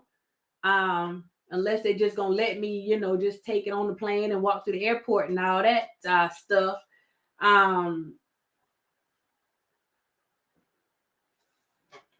Child, y'all got me. Y'all got me. Okay. The last thing that we are touching on tonight is the Amber Heard and Johnny Depp trial. We are finished. It has come to a close. Dang, here we go again. It has come to a close. And so now we are waiting on the jury to deliberate. Okay. We are waiting for the jury to deliberate on this particular thing. Now, the deliberation started on Friday about between 2 and 3 p.m. and they went into today. And I feel that I feel that they are going. I think they're gonna go into tomorrow, maybe past tomorrow. I'm not sure because they got a lot of stuff that they are looking at. Hope they get a verdict tomorrow. You know, they were asking questions today. They asked the judge, well, they asked one question today regarding the assault that was in the title. So that would lead me to believe that they may just be getting started. But looking at that, I have like, it's maybe 5 or 6 channels that I have been looking at. They're all like attorney's channels. So I think one guy, he's not an attorney, but I've been looking at the DUI guy, the umbrella guy, since they kept bringing his name up in court. I've been checking him. Law and Crime Network. Hold on. Now I'm giving y'all this. You can go and check it out if you want to. Where's my history? That umbrella guy, Law and Crime Network, Good Logic. Anyway, it's a couple of them, but it's a lot of attorneys that have been, they call it LawTube. So if you guys ever want to get some information, especially about cases and stuff and how, because even this case that a lot of people have been looking at, they have been talking about that on LawTube. You just got a different audience. You feel me? You don't have the audience that has all the foolishness, that's bringing all the foolishness to the table. So you have people that are having real conversations about what's going on and whether or not they feel like the judicial system is doing whatever they're supposed to be doing, whether or not they feel like the judge is doing whatever they're supposed to be doing, the judges are doing whatever they're supposed to be doing. You have people, like legit people, that are having these conversations about these things. This thing is giving me the business tonight. Okay. But you have people that are having conversations about these things. But I have legit been looking at the chats in these rooms so I can see how people are responding to the trial, and how Amber said people are coming after her for certain things, and she got people like threatening her, and like just all of the stuff. So I've been looking at the comments in the chat, and I've been comparing those comments to some of the comments and the way that people have been handling stuff like over on this side. And I probably shouldn't, but everything is like a case study to me. I like analyze everything. So I'm looking at the comments on how things are going with these different people. And there is a difference. There is a difference because people do make like crazy comments. Don't get me wrong. They're making crazy comments in there.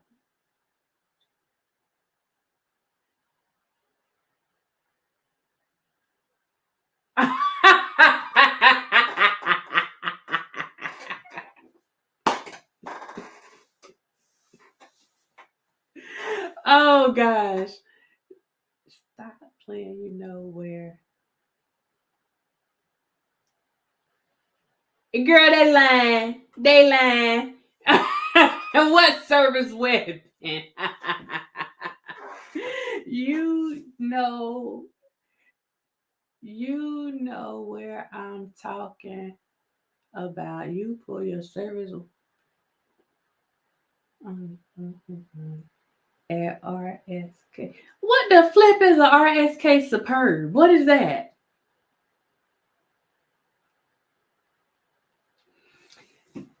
Let me school you real quick since you're trying to be silly.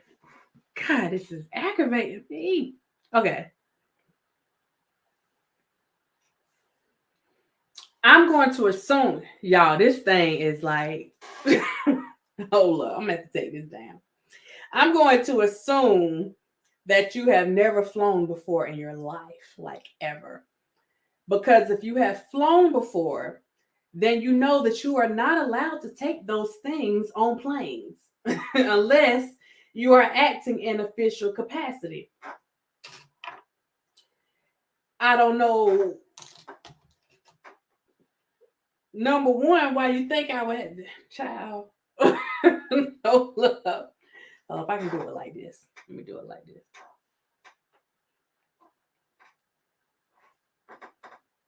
So I still be halfway decent. Okay. Or not.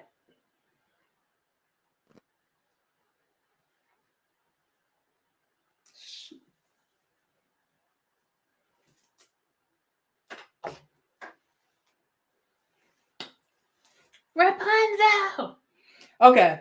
So no, I'm laughing because I think it's silly, and you know it's silly too. Bless your heart. Bless your heart. I can't even get mad about that because you have I don't even know what to say about that. Like what you want me to say? How was I able to get something like that down and what reason? What reason? Child, tell me the story, child. I'm invested now. Tell me the story, child. Tell me the story. Because I am invested. Tell me what happened, child.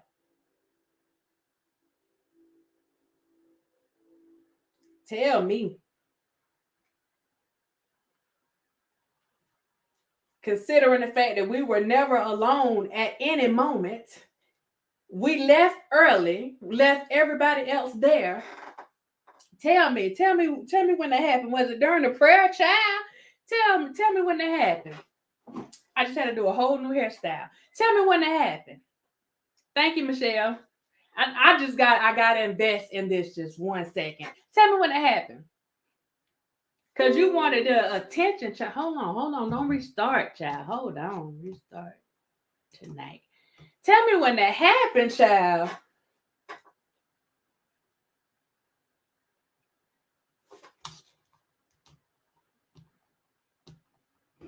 And I know good and well he ain't tell you that. I know he ain't tell you that. I know good and well he ain't tell you that. Because that would have been the topic of conversation for months on top of months. It would have been the topic of conversation for years. So, child, let me go ahead. I can't. Okay, so anyway, getting back to the Amber Heard and the Johnny Depp trial. So there was a few things that I was supposed to be going over, and like I said, I went on vacation, so I didn't get to do what I wanted to do. So there were a few things that took place.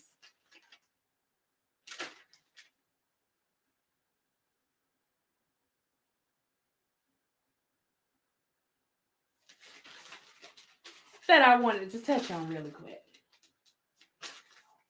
One of the things that we were looking forward to this whole time was Miss Kate Moss taking a stand.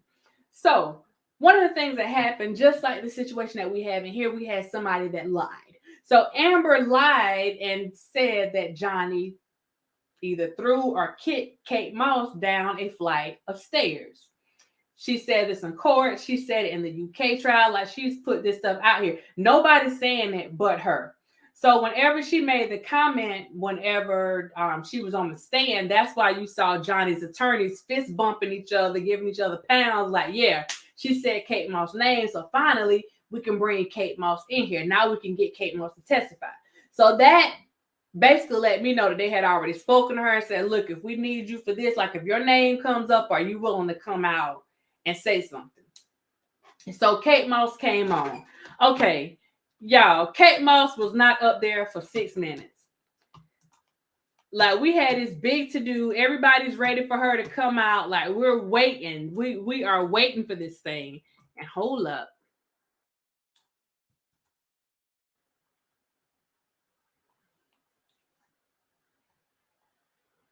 Was it 3 minutes? She might have been up there 3 minutes. So let me give you her testimony really quick. Let me pull this. Afternoon, your time. My name is Ben Chu from the firm of Brown Rudnick. Would you please state your full name for the record? Kate Moss, Ms. Moss, where do you reside? London, England. From where are you testifying today, Ms. Moss? Gloucestershire, England. Ms. Moss, do you know Johnny Depp? Yes, I do. How do you know Mr. Depp? I had a relationship with him. Did there come a time when you and Mr. Depp had a romantic relationship? Yes. For how long, Ms. Moss, were you and Mr. Depp a romantic couple? From 1993 to 1994 to 1998. From 1993 to Ms. Moss, did there come a time when you, while you and Mr. Depp were a couple, that the two of you took a vacation together to the Golden Eye Resort in Jamaica? Yes. What, if anything, happened when you were in Jamaica with Mr. Depp?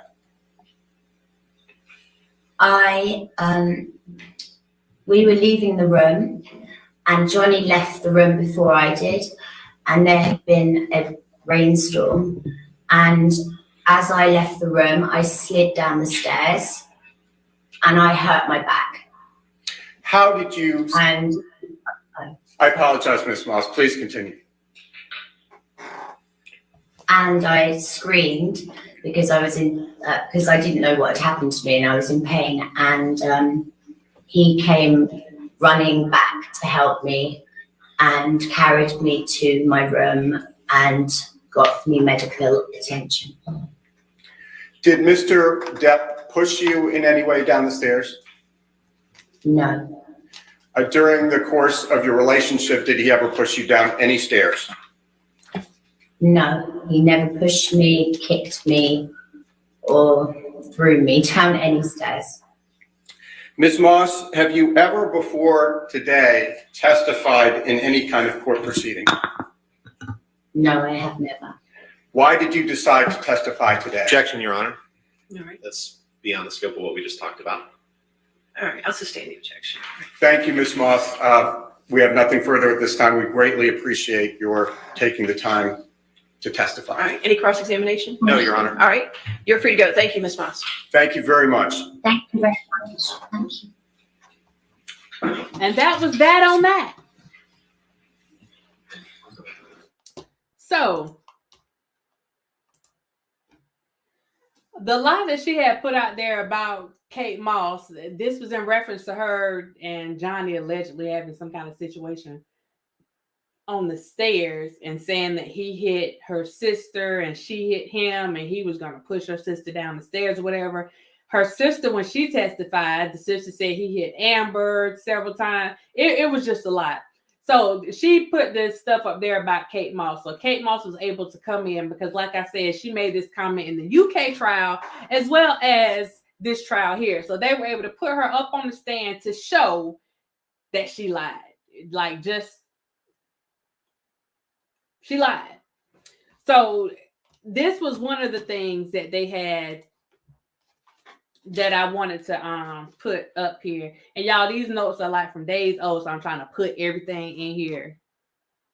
I'm trying to put everything in here together. The next thing was, and you see that they did not cross-examine her. There was nothing else to be said. Like, what else could they say? You gonna say he did push you down? Like, there was nothing else to be said. There was nothing that they could say to her. That was what, when I was talking about them impeaching somebody on the stand, that was an example of them impeaching Amber with that testimony on that. They used Kate Moss to impeach Amber with that. The next thing, Dr. Curry. This was the psychologist that spoke initially that Amber did not, they didn't care for her. She was the one that actually gave Amber the diagnosis of borderline personality disorder and histrionic personality disorder. And I'm thinking maybe bipolar disorder. I'm not sure.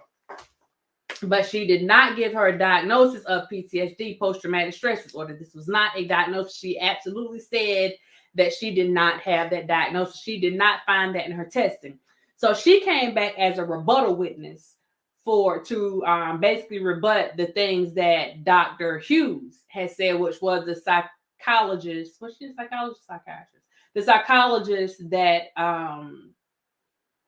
the Amber's team had put in place. She did all these tests, and the tests, oh my God, she did them wrong. She absolutely did them. She did them wrong. She didn't fill out a lot of stuff. She went and made her own like column on the side, making up questions and putting the questions on the side. This is not something like you cannot do it. You absolutely cannot do that. You can't. They are standardized tests, just like you're taking a BSAP, just like you're taking the CTBS test. That's taking it back. The CTBS test, but it's a standardized test. You don't switch up the test in any way, shape, or form. And that's basically what she did. And she even took one of the tests that she did that was based on like a recent event. She used that particular test dealing with the S assault and that kind of stuff, asking Amber questions like, did this happen to you within the last month? This stuff happened allegedly happened 5 years ago, 5 to 6 years ago. So how in the world are you going to give her a test that is like the baseline is like a month? Like that's, you got the baseline right here. You asking her within the last month or within the last week, did he do blah, blah, blah, blah, blah. She can't answer for that. She has not been in a relationship with this man for 4, 5, 6 years. 2002. Yeah, she hasn't been in a relationship with this man for all these years. So how are you asking her, did he do these things within the last whatever? And she's saying that the answers don't change. The answers say, no, they don't. No, they don't. And it is, you cannot give somebody that test asking them stuff that like they're speaking on recent events, and the test is basically used for you to determine or for someone to help you determine if you are in the type of relationship that could be violent or could be considered, abusive, and do you need to get out? That's what that test is for. And she completely used that test the wrong way. Another one of the things that Dr. Curry called her out about was response distortion. That's something that we had spoke about. Oh, where did that come from? That's something that we had spoke about before, response distortion. So that's basically her understanding and making sure that she, in her responses and her results, that she tries to acknowledge and accommodate for the fact that whenever you are, especially in a civil case where somebody could possibly get some money out of it, you know that people are going to give you the responses that they need to give you to get the outcome that they want. So if I need to show that I have symptoms of PTSD, Jersey girl, have a good night. If I need to show that I have symptoms of PTSD, then I'm going to give you the answers that will correlate or that's going to correspond with me having PTSD. If I need to make it seem like I am a victim of something, oh, what happened with that? If I need to show that I am a victim of something, then I'm going to give you those answers that go along with that. And with Amber, there were several tests that tested for malingering, which is basically lying. You might take a small situation and blow it up into something bigger to basically, like Amber's doing, to like make your story fit. You're lying, basically. You're malingering, you're lying. So there were a lot of tests that showed that she was putting more emphasis on certain things. She was malingering.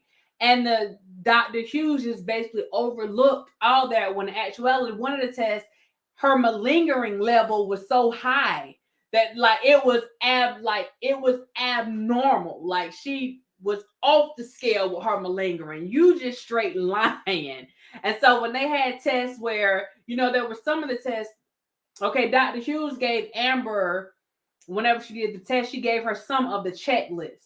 So that checklist shows like all the things that as a clinician that we will be looking for in somebody that had PTSD, right? So you gave her the checklist of all those things. So she knew exactly what she needed to do. And I don't know if you guys paid any attention in the closing arguments whenever she was speaking. She actually went down a checklist. Like I'm having the shakes. I'm having this. Like she went through like I'm sitting there like counting them. Okay, 1, 2, 3. Like she went down in the closing arguments, and I don't know if anybody else caught that. But anyway, the test that the doctor gave, Dr. Curry said they were not appropriate for the situation. The CAPS-5, which is a test that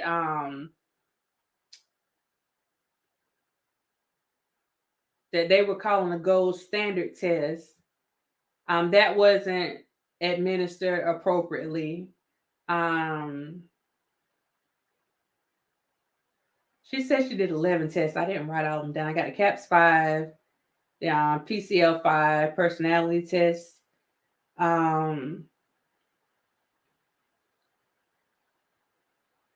Just gave fast, spoken ethical issues. Basically, they said the same thing that they said for Dr. Spiegel, that they just came basically saying that she was unethical. The stuff that she did was unethical. So you had a lot of professionals that were coming out speaking as expert witnesses who did some unethical things up on that stand. Should have communicated that results.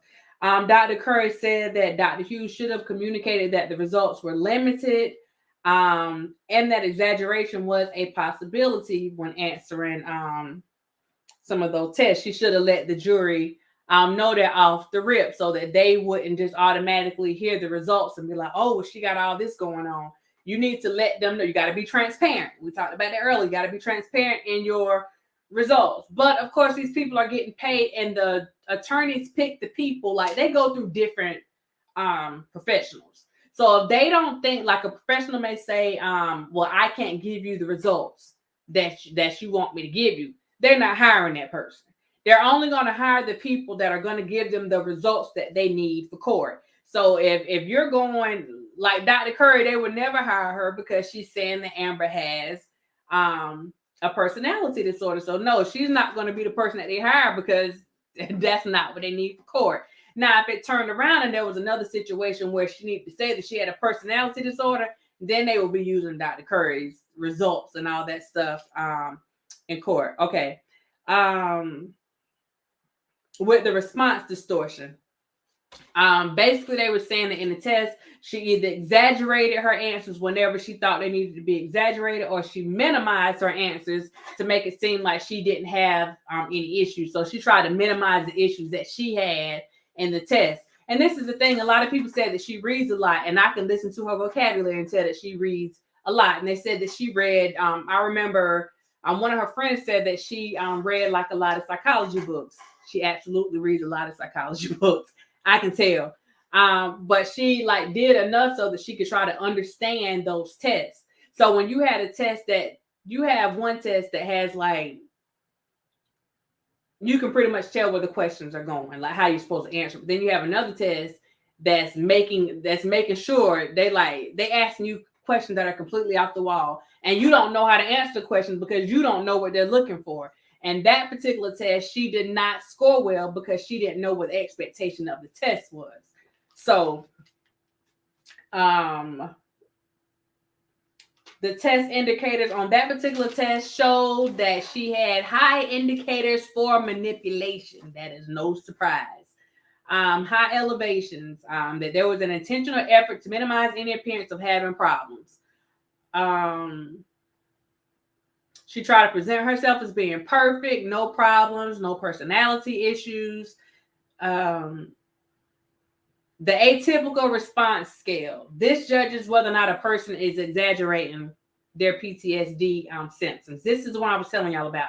Amber scored so high on this test that PTSD should have been ruled out from the beginning. She scored so high. It's just like people, I can tell you, when I worked in mental health, I had a lot of people coming to me. They were veterans and they were trying to get benefits. And so they would ask me a lot of questions about PTSD and like just throw stuff at me. And I'm sitting here like, you trying to use me to get this stuff you need for VA. That's why they don't want y'all double dipping. That's why when you go into VA, you don't need to be going to mental health. But they were trying to get the information that they needed so that they could get that 100%. They might have had like they wanted that 100% with VA. So they will go and a lot of them, they'll go and research PTSD and what the symptoms are. And then you go to that clinician, whoever that clinician is, you go to that clinician with these symptoms and you got all the symptoms of PTSD. That is not possible. That is not possible. So they will go to what she was doing was basically she was telling these people like she had all of the symptoms, like okay, like everything. That's just not possible. It's just like depression. You may have some symptoms of depression, but everybody's symptoms are different. There may be a couple of them that you may have that are the same, but everybody's symptoms are different. So you may have trouble sleeping. This person sleeps all the time. You may not have an appetite. This person is eating all the time. Like it could be different for different people based on what their situation is. And when you come in here with all the symptoms, I mean all of them, every one of them, you come in, y'all know I'm about to do it. You come in with, hold up.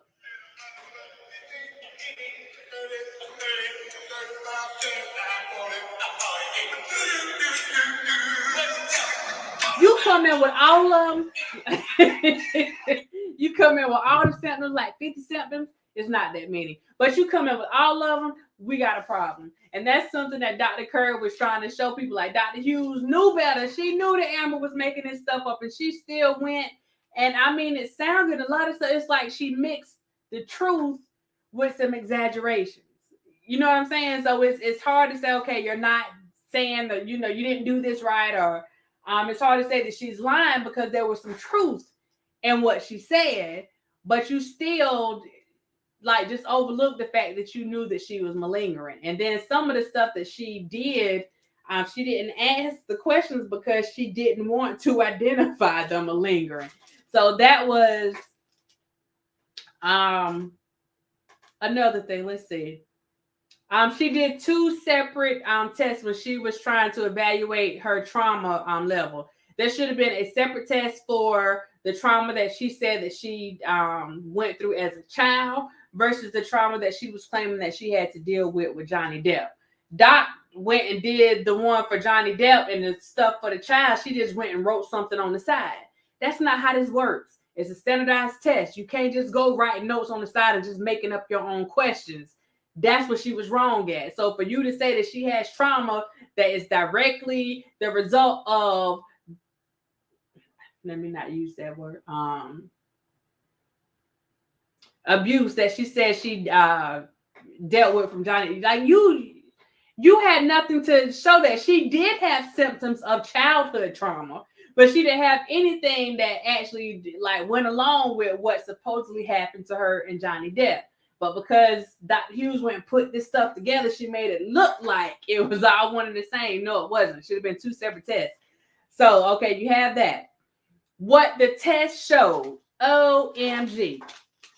One of the results that she left out was that the test showed that Amber had the tendency to participate in or to display cruel and ruthless, okay? Cruel and ruthless behavior towards people that she felt was less than or afraid of her. So anybody that she saw as a victim, she treated cruel and ruthless. And we can see that while she is on the stand. And when you look at the stuff that was going on with her and Johnny Depp, it was apparent just the way that she talked to him. She talked down to him. A lot of times it seems that she talked at Johnny Depp versus actually talking to him. And the eeriness in her voice in some of those audio recordings, it was my. Ultimately, there were multiple tests done, and none of those tests showed that Amber Heard had PTSD. Dr. Curry based this on multiple tests, observing her behaviors and other materials and clinical notes by other doctors. There was no evidence of PTSD. And she also said that Dr. Hughes violated some ethical codes because she was not supposed to go and present her personal opinions as facts or professional opinions. There is a difference. Oh, what a difference. And again, if we go back and look at the attorney, what I was talking about earlier, when you are putting stuff up, there's a difference in you just putting up professional information. You put that information and you go about your business. When you start partaking and intermingling with this other stuff, then it kind of takes you out of that professional realm and puts you in the realm with everybody else. And you don't want to be in that realm because it leaves you open to certain conversations that people don't necessarily want to see, and they may not necessarily be beneficial to you and your clients. So you need to make sure that you stay out of that. Don't put yourself in that situation. Stay out of that. Don't fool with folks. Don't fool with these people. Don't fool with these people. Stay in your professional realm, your professional situation, and go on about your business and let these people do what they do. You don't have to sit and fuss with people. That's not what you get paid for. Okay. You also had the cross by Auntie Elaine. I don't know. Well, Auntie Elaine, they made her the lead attorney on this. Amber made Auntie Elaine the lead attorney. I don't know why. I actually think Rottenborn did a better job in this trial than Auntie Elaine, but that's just my opinion. It is what it is. So Elaine did the cross, and then I think Rottenborn came up at the end. So what she tried to do was, and this is with Dr. Curry, she basically tried to play on the fact that Dr. Curry was not board certified. And again, you guys have seen some of this wordplay on YouTube. Oh, well, they don't have this kind of license, or they don't have this, they don't have that. There are different levels of professionalism. Some people are licensed. Some people are licensed with board certification. Some people just have a board certification. Like, you have different levels of professionalism, but somebody being board certified doesn't necessarily make them any better than the person that is licensed. That's just the highest level that they could go with that particular in that particular field. So, okay, you got your board certification. That doesn't take anything away from Dr. Curry, like Elaine tried to make it look like it did. That doesn't play any part, or it doesn't matter. It absolutely doesn't matter. And then she got back on the fact that Dr. Curry had dinner at Johnny Depp's home for 3 to 4 hours. Kept saying that to the jury, completely negating the fact that it was not just Dr. Curry. It was the whole legal team that she was having the meeting with, and as she stated, she didn't even say anything to Johnny Depp during that meeting. She was speaking to the attorneys.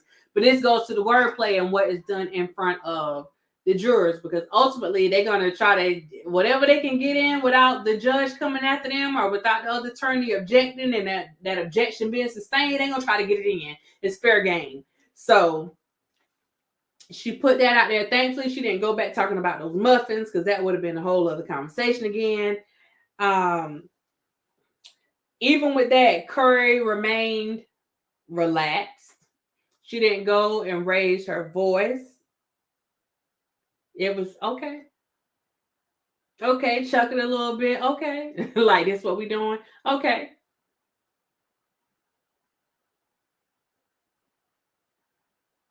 Okay. And she went about her business. There was one situation where Elaine was, well, did you say such and such? And she put the paper up to Dr. Curry's face, and Dr. Curry was trying to read it, and Elaine snatched it back real quick so she couldn't read it. I thought that was just childish. That was petty. She did it twice. What I can say about Dr. Curry is that she did not crack under pressure. She did not, because she knew that what she was saying was legit, as far, because I mean, of course, she did some stuff, and I feel like both of them kind of catered to their clients. But when it came to her actually doing her testing appropriately, her using the test that could actually test for the things that it was supposed to be testing for, she know that she did stuff the right way, so she could stand on that. And that's where her and Dr. Hughes bumped heads. And of course, Dr. Hughes had a time, an opportunity, whenever the defense did their rebuttal witnesses, she had a chance to come back and rebut whatever Dr. Curry said as well. My goodness. There was one thing, and oh my goodness. the little trailer park thing. I cannot think of the name of it. It's a little trailer park, and that's funny because you know, rich folks, a trailer park is like an adventure.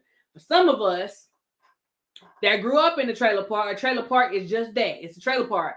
They went to the trailer park as an adventure. Hicksville, that's the name of it, Hicksville. So the manager of Hicksville saw the stuff that was going on and how people were saying that Johnny did all this stuff to Amber, and he made his comments on social media. And that's why I said comments on social media do matter.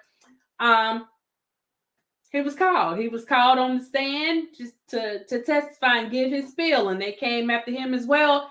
And one of the things that we have been talking about, the TMZ situation, and see, y'all see how far behind I am because this happened a couple days ago, but you had the the guy from TMZ, that TMZ was fighting to not be able to get in. It was gonna, they're gonna sue him. He was their employee. He can't divulge their sources and all this kind of stuff. Well, he had an opportunity to get up there and say whatever he had to say. And let me tell you, they made sure that they had him prepped and ready to get up on that stand so that his testimony would be done in a manner that did not cause him any damage. Now, along with that, and I'm going to play this one because this one stood out to me, because Elaine, she did it with him and she did it from the guy from Hicksville saying, okay, y'all are just trying to get y'all 15 minutes of fame or 15 seconds of fame or whatever. She played that card with both of them. And, both of them kind of a little snarky since they're using that word snarky. But Bruh Man from TMZ, he was ready for Auntie Elaine. He was like, no, we ain't playing this game today. So let me go and pull that really quick, because his response to Auntie Elaine was priceless. It was priceless. What in the world? I cannot. What is his name?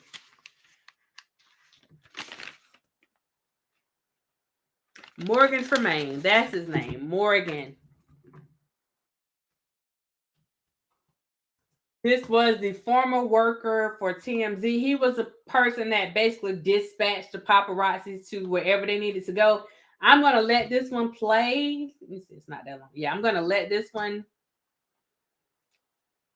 because I think this was one of the best witnesses. What do you do for a living? That they call I produce esports events and design video games. And in 2016, what did you do for a living? I worked as the field assignment manager at TMZ. What is TMZ? TMZ is an entertainment news website and television show. And what were your responsibilities as a field assignment manager for TMZ? I was the go-between the news desk in the office and the reporters in the field, which you might know as paparazzi. Approximately how many paparazzis were you in charge of? At the time, it was about 20 in LA, a handful, maybe 3 in New York, and then 1 in DC. And what were your responsibilities specifically as to the paparazzi? It would be to dispatch paparazzi to various locations based on tips or just direction dictated by having a list of sort of hot spots where celebrities would be. And how were those tips received? They were received either through tips that we received through our tip line or directly through news producers in the office. And were tips frequently received directly from sources? Very often the case, yeah. And who were the type of sources that TMZ received tips from? They would receive tips from, oftentimes it would be publicists, managers, agents, or B-list celebrities. Lawyers? And lawyers, definitely. How are tips verified? Tips are verified by an extensive process. If they come in through our tip line, we have to verify who sent it, that the source is truthful, and so they have to add their contact information, which is a field in that on that website for like name, phone number, things like that. And how long did that process typically take? If we receive a tip through the tip line, it could take a while because that would need to be, if it was a tip, we would need to verify it. If it was media, such as photos or videos, that would need to be extensively verified to ensure that the person sending it is the copyright holder and that we would have the legal ability to air it and distribute it. And while working for TMZ, were you involved in any assignments related to Ms. Heard? I was. What was the first time you recall working on an assignment related to Ms. Heard? I believe it was May 27th, 2016. And what was your role in that assignment? For that, Ms. Heard was filing a restraining order at a courthouse in downtown Los Angeles. So I dispatched camera people to that location. Under what circumstances would you normally send paparazzi to a courthouse? Only if we had been informed prior. It's not by any means a celebrity hotspot. We would only ever send people there if we had been tipped off that something was occurring and there was somebody present there. And what footage was TMZ trying to capture at the LA courthouse on May 27th, 2016? We were trying to capture Amber leaving the courthouse and an alleged bruise on the right side of her face. What was your team of paparazzi supposed to do while they were at the LA courthouse on May 27th, 2016? Objection, Your Honor, hearsay and foundation. What were they supposed to do? Right.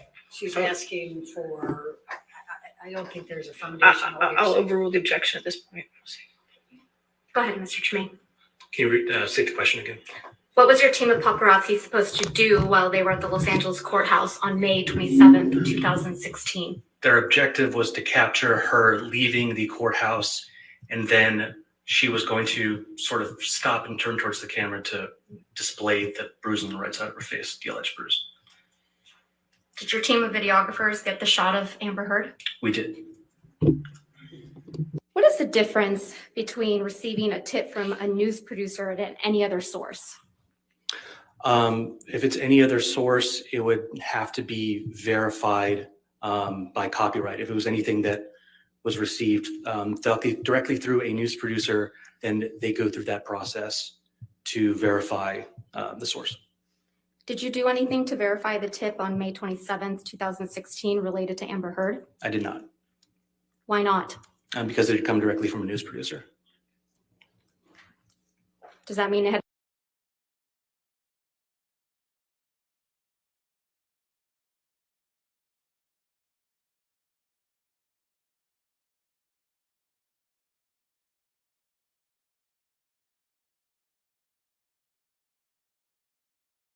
had been verified? It means that they had verified that tip and deemed that it was credible, and therefore a camera person needed to be dispatched. After May 27th, 2016, were you involved in any other assignments related to Amber Heard? Yes. Can you tell me about those assignments? The next one would have been August 6th, 2016, where she was giving a deposition. So what did you do in relation to that tip? I dispatched camera people to a parking lot adjacent to a law office in which she would be arriving to, so we could get the footage of her arriving for the deposition. Do you typically send paparazzis to parking lots of law offices? No, not at all.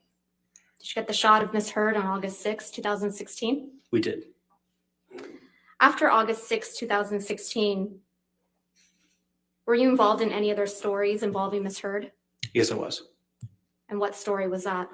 On the 12th, we received a video depicting Johnny Depp slamming some cabinets that was captured by Ms. Heard. And what day was that? I believe that was the August 12th. Of 2000.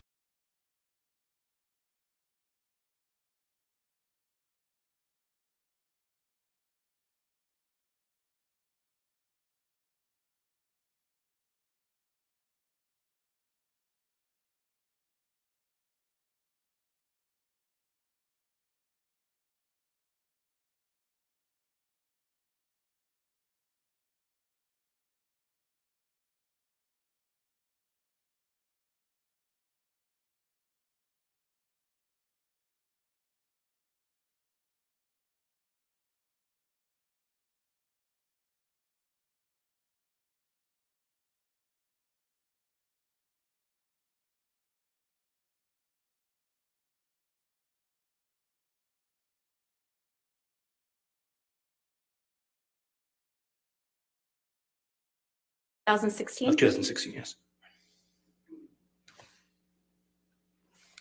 Can you describe to the jury how you received the video on August 12, 2016?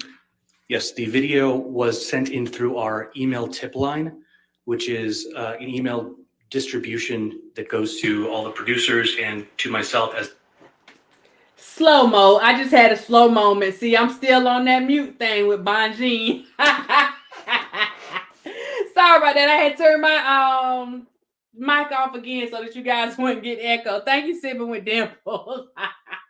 And I wrote myself a note on here, turn mic back on. Okay, so the situation with this, they showed the video of Johnny Depp with this cabinet situation. I didn't know at this particular point that there were two separate videos. I literally had to really pay attention to what he was saying. So Amber sent one video to TMZ that was edited. Wasn't the full thing because she didn't want to make herself look bad. She had to appear as the victim and showing them that Johnny Depp was just crazy and he was violent, right? So during the trial, they showed a completely different video. They showed the full video during the trial.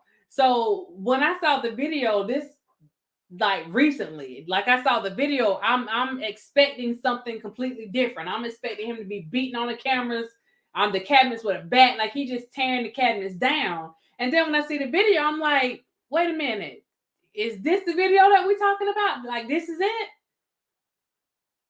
I just expected something completely different, but it was just,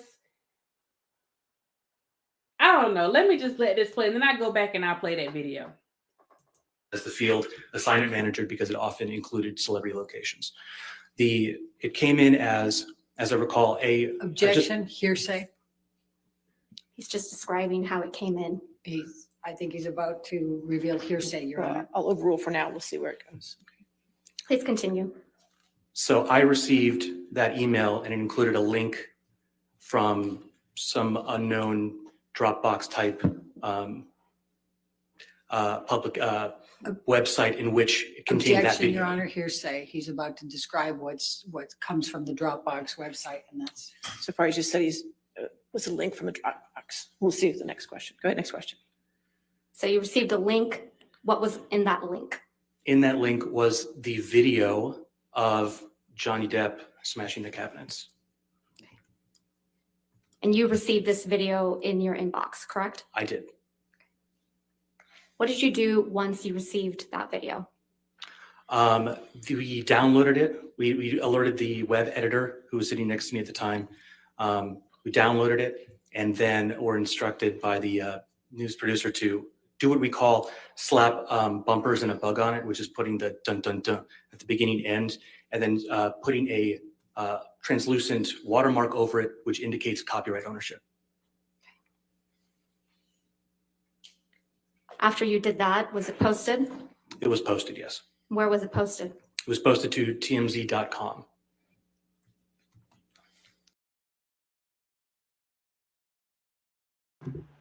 I was on mute again. Okay, so let me stop this real quick. So this is where I said Johnny's attorneys had him prepped and ready for court, because this was a brilliant way for him to say, without saying it, without revealing the source, because that's what TMZ came. I mean, their attorney actually came in and did a little presentation to the judge or whatever, and even tried to get permission to object during the questioning. But the way that they answered this and the way that this was freaking genius.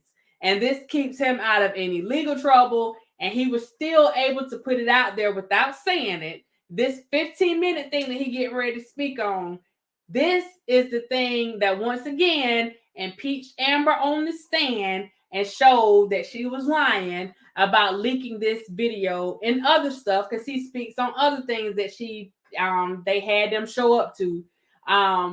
But it impeached her with her saying that she wasn't the one that leaked the video to TMZ.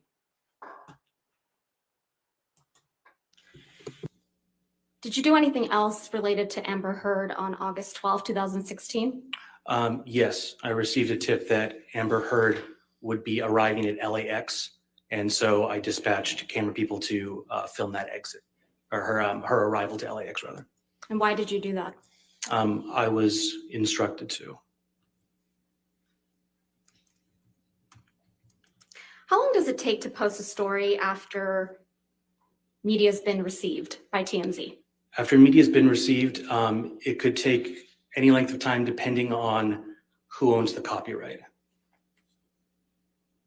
How does TMZ obtain copyright over images and videos?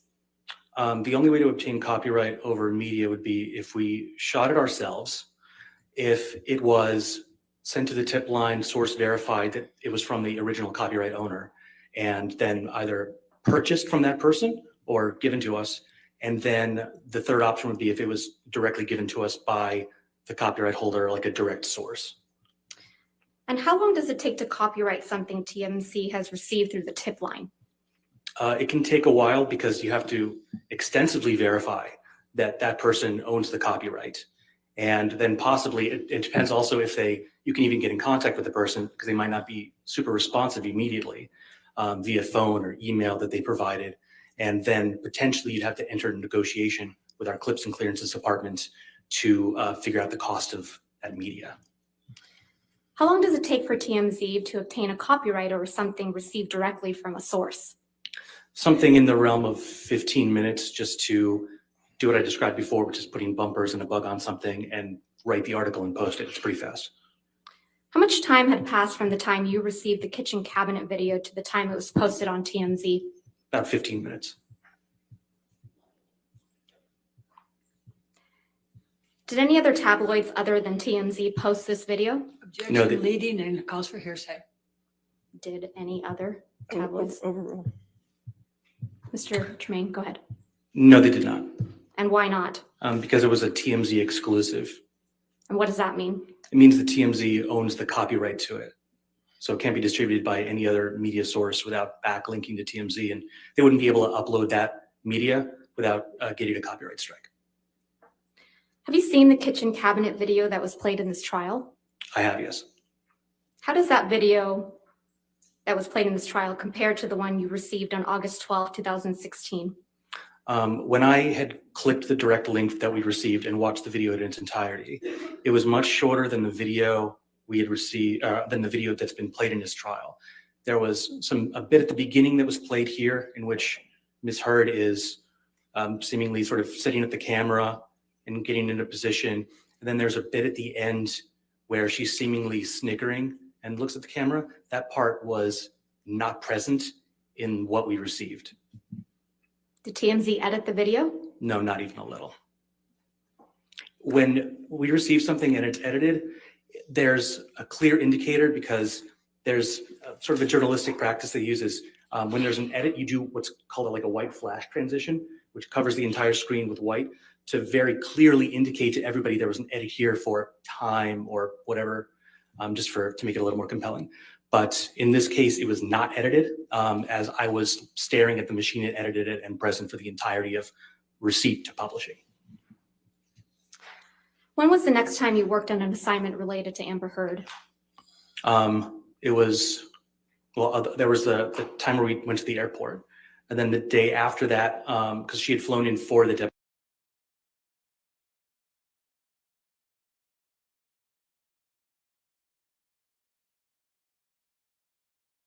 I believe that was 6 days ago, whatever that date would be. I'd have to do that. All right. And then, So I'm moving on to the cross-examination because I want y'all to see how Auntie Elaine came at him and how he handled Auntie. you received a subpoena, I think yesterday, in care of your attorney, Cindy Hickox, right? Correct. Okay. And Cindy Hickox represents Christy Dombrowski, Kate James, Robin Baum. and Objection, Debbie Your Lloyd. Honor. Were you aware Calls of for that? speculation. Overruled. Were you aware of that? No. Now, if you don't have information that's helpful to this case, then you wouldn't.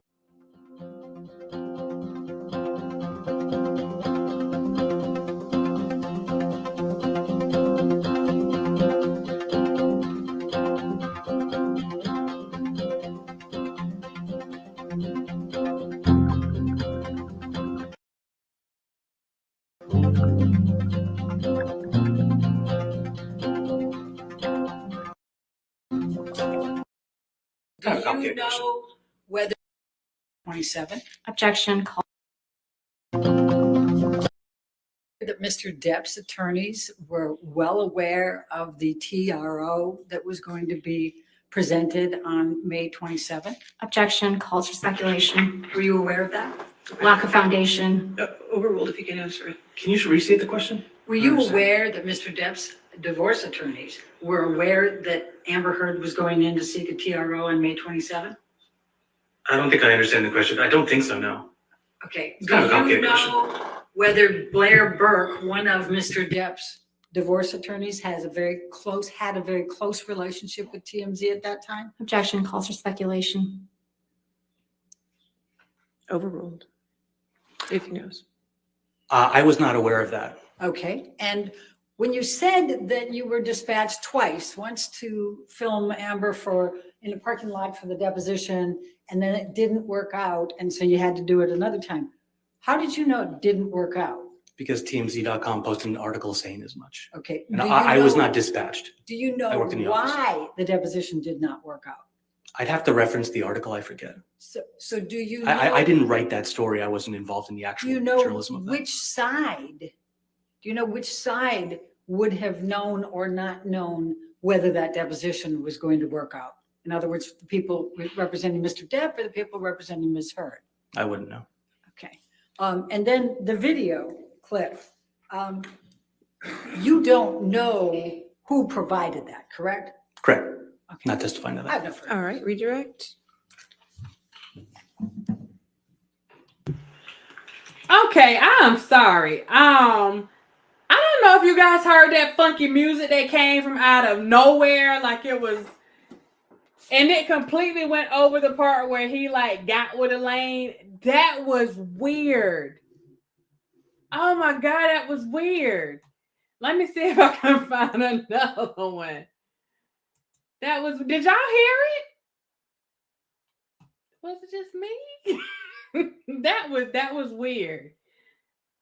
That was really weird.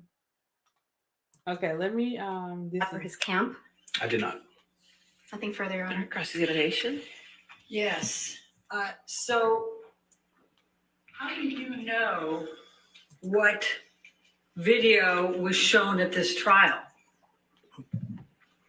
I was alerted by a friend that Okay. that TMZ was being kind of talked about in this trial, and so I had seen a clip of that. So you watched some of this trial? Correct. Okay. When did you first reach out to counsel for Mr. Depp? I believe that was 6 days ago, whatever that date would be. I'd have to do that. All right. And then you received a subpoena, I think yesterday, in care of your attorney, Cindy Hickox, right? Correct. Okay. And Cindy Hickox represents Christy Dombrowski, Kate James, Robin Baum. and Objection, Debbie Your Lloyd. Honor. Were you aware of Calls for that? speculation. Overruled. Were you aware of that? No. Now, if you don't have information that's helpful to this case, then you wouldn't be a witness, correct? Objection, calls for can't. speculation. Sustained. Next question. I'm not All right. aware. Okay, you know this case is being televised, right? I am aware that there are cameras. And so this gets you your 15 minutes of fame, doesn't it? Objection, Your Honor, argumentative. I can ask that question. Overruled. So I stand to gain nothing from this. I'm actually putting myself kind of in a target of TMZ, a very litigious organization, and I'm not seeking any 15 minutes here. Though you're welcome to speculate. I could say the same thing by taking Amber Heard as a client for you. A little argumentative, don't you think? Oh, hardly. I find that to be purely logical. Thank you. Now, are you aware that Mr. Depp's attorneys were well aware of the TRO that was going to be presented on May 20th? That's all I needed y'all to hear. Look, he said he ain't playing with Auntie Elaine. Look, people not playing anymore. They not playing when y'all come up with this foolishness. They're not playing when y'all come up with this foolishness, okay? She said that you got your 15 minutes of fame by coming on here. Look, I can say the same thing with you and Amber. You took over your 15 minutes of fame. I love him, okay? Shout out to Morgan Tremaine, former TMZ field assignment manager, okay? He is a former TMZ field assignment manager. Now, let's go back to this Baby Shark music that just started playing. It was weird. I gotta play this one more. Hold on. That was weird.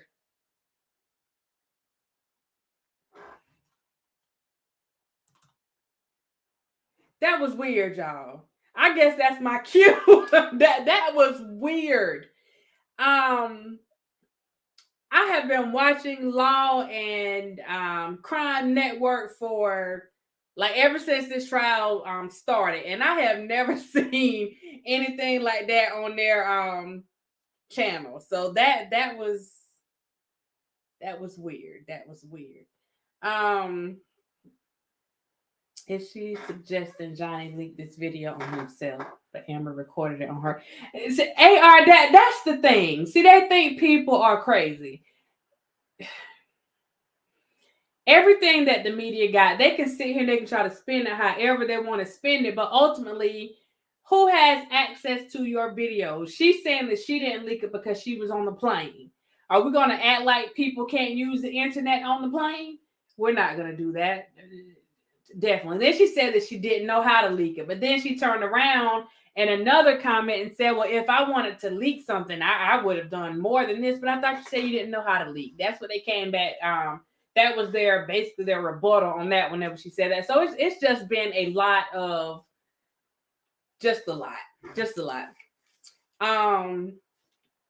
And Tobin was a TMZ attorney.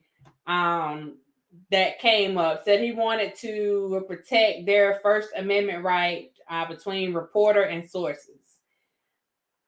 Oh, Lord. They did not want Tremaine to testify. But like I said, Johnny Depp's attorneys prepared him for that testimony to make sure that he did not find himself in hot water. He did not reveal his sources, even though he did reveal the sources, okay? Like, it was enough information put out there for you to read between the lines. So that was good. That was good. They tried to keep him from testifying. He wanted to testify. The judge denied the motion from the attorney. The judge also, like, she was so frustrated with the lane because the lane kept talking like me today with the mic off. I'm on this mute journey now, y'all. But yeah, she was frustrated with the lane. Like, will you please turn the mic on? You're trying to object everything. Turn the mic on. Let's see. One of the things that I noticed.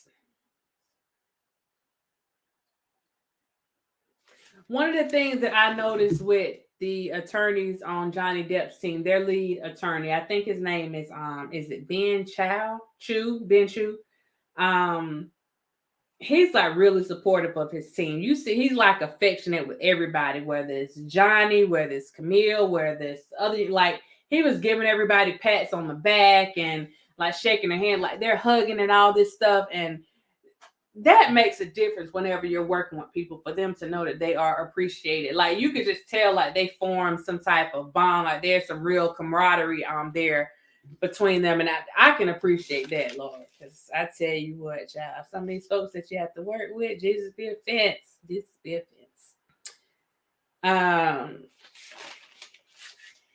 And that's all I'm gonna do on this. As y'all can see, I got notes and notes for days because I had took all this stuff and I was trying to do it before I took my little vacation. And I was like, nah, I'm gonna go ahead and get this vacation. So I said I just come back and do this all later. So quick recap. We talked about the stuff with old Jenn, with her, the stuff that was going on with I guess with her Twitter account, with her on social media altogether, and the kind of comments and stuff that were coming at her, and her finally deactivating her Twitter account based on the stuff that has been going on. Let me be clear in this because I had somebody come in the chat that wanted me to come after the guy that had some conversations with old Jenn. Let me be clear on this. Y'all know I don't come putting people's names out there on my channel. When I speak in general. And if the message fits whoever, hears the message, then it fits them. I'm not going to go out and try to point this individual person out to make somebody feel good, because it's not just one person that was sending Bonjean, Jenn, whoever messages. It was a lot of people. Now, do I think that these final messages had something to do with her shutting it down? I absolutely do. Do I agree with the messages that were sent? No, I don't. But it's not my place to go and try to, like, you got a thing with him, you take that up with him. Don't bring that over here. I said stuff the way that I want it said, and I'm going to keep it like that. Like, I'm not drinking the Kool-Aid. I'm going to do this the way that I want to have it done.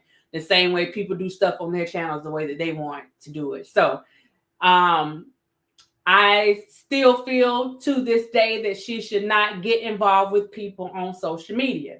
I also said that that's not just for her. I didn't like the fact that any of the attorneys got involved with people on social media that were supposed to be supporters or fans or whatever. I just don't think it's appropriate. I never thought it was appropriate. So that's my take on that. I'm standing on that. I'm not changing my mind on that. Again, it is what it is.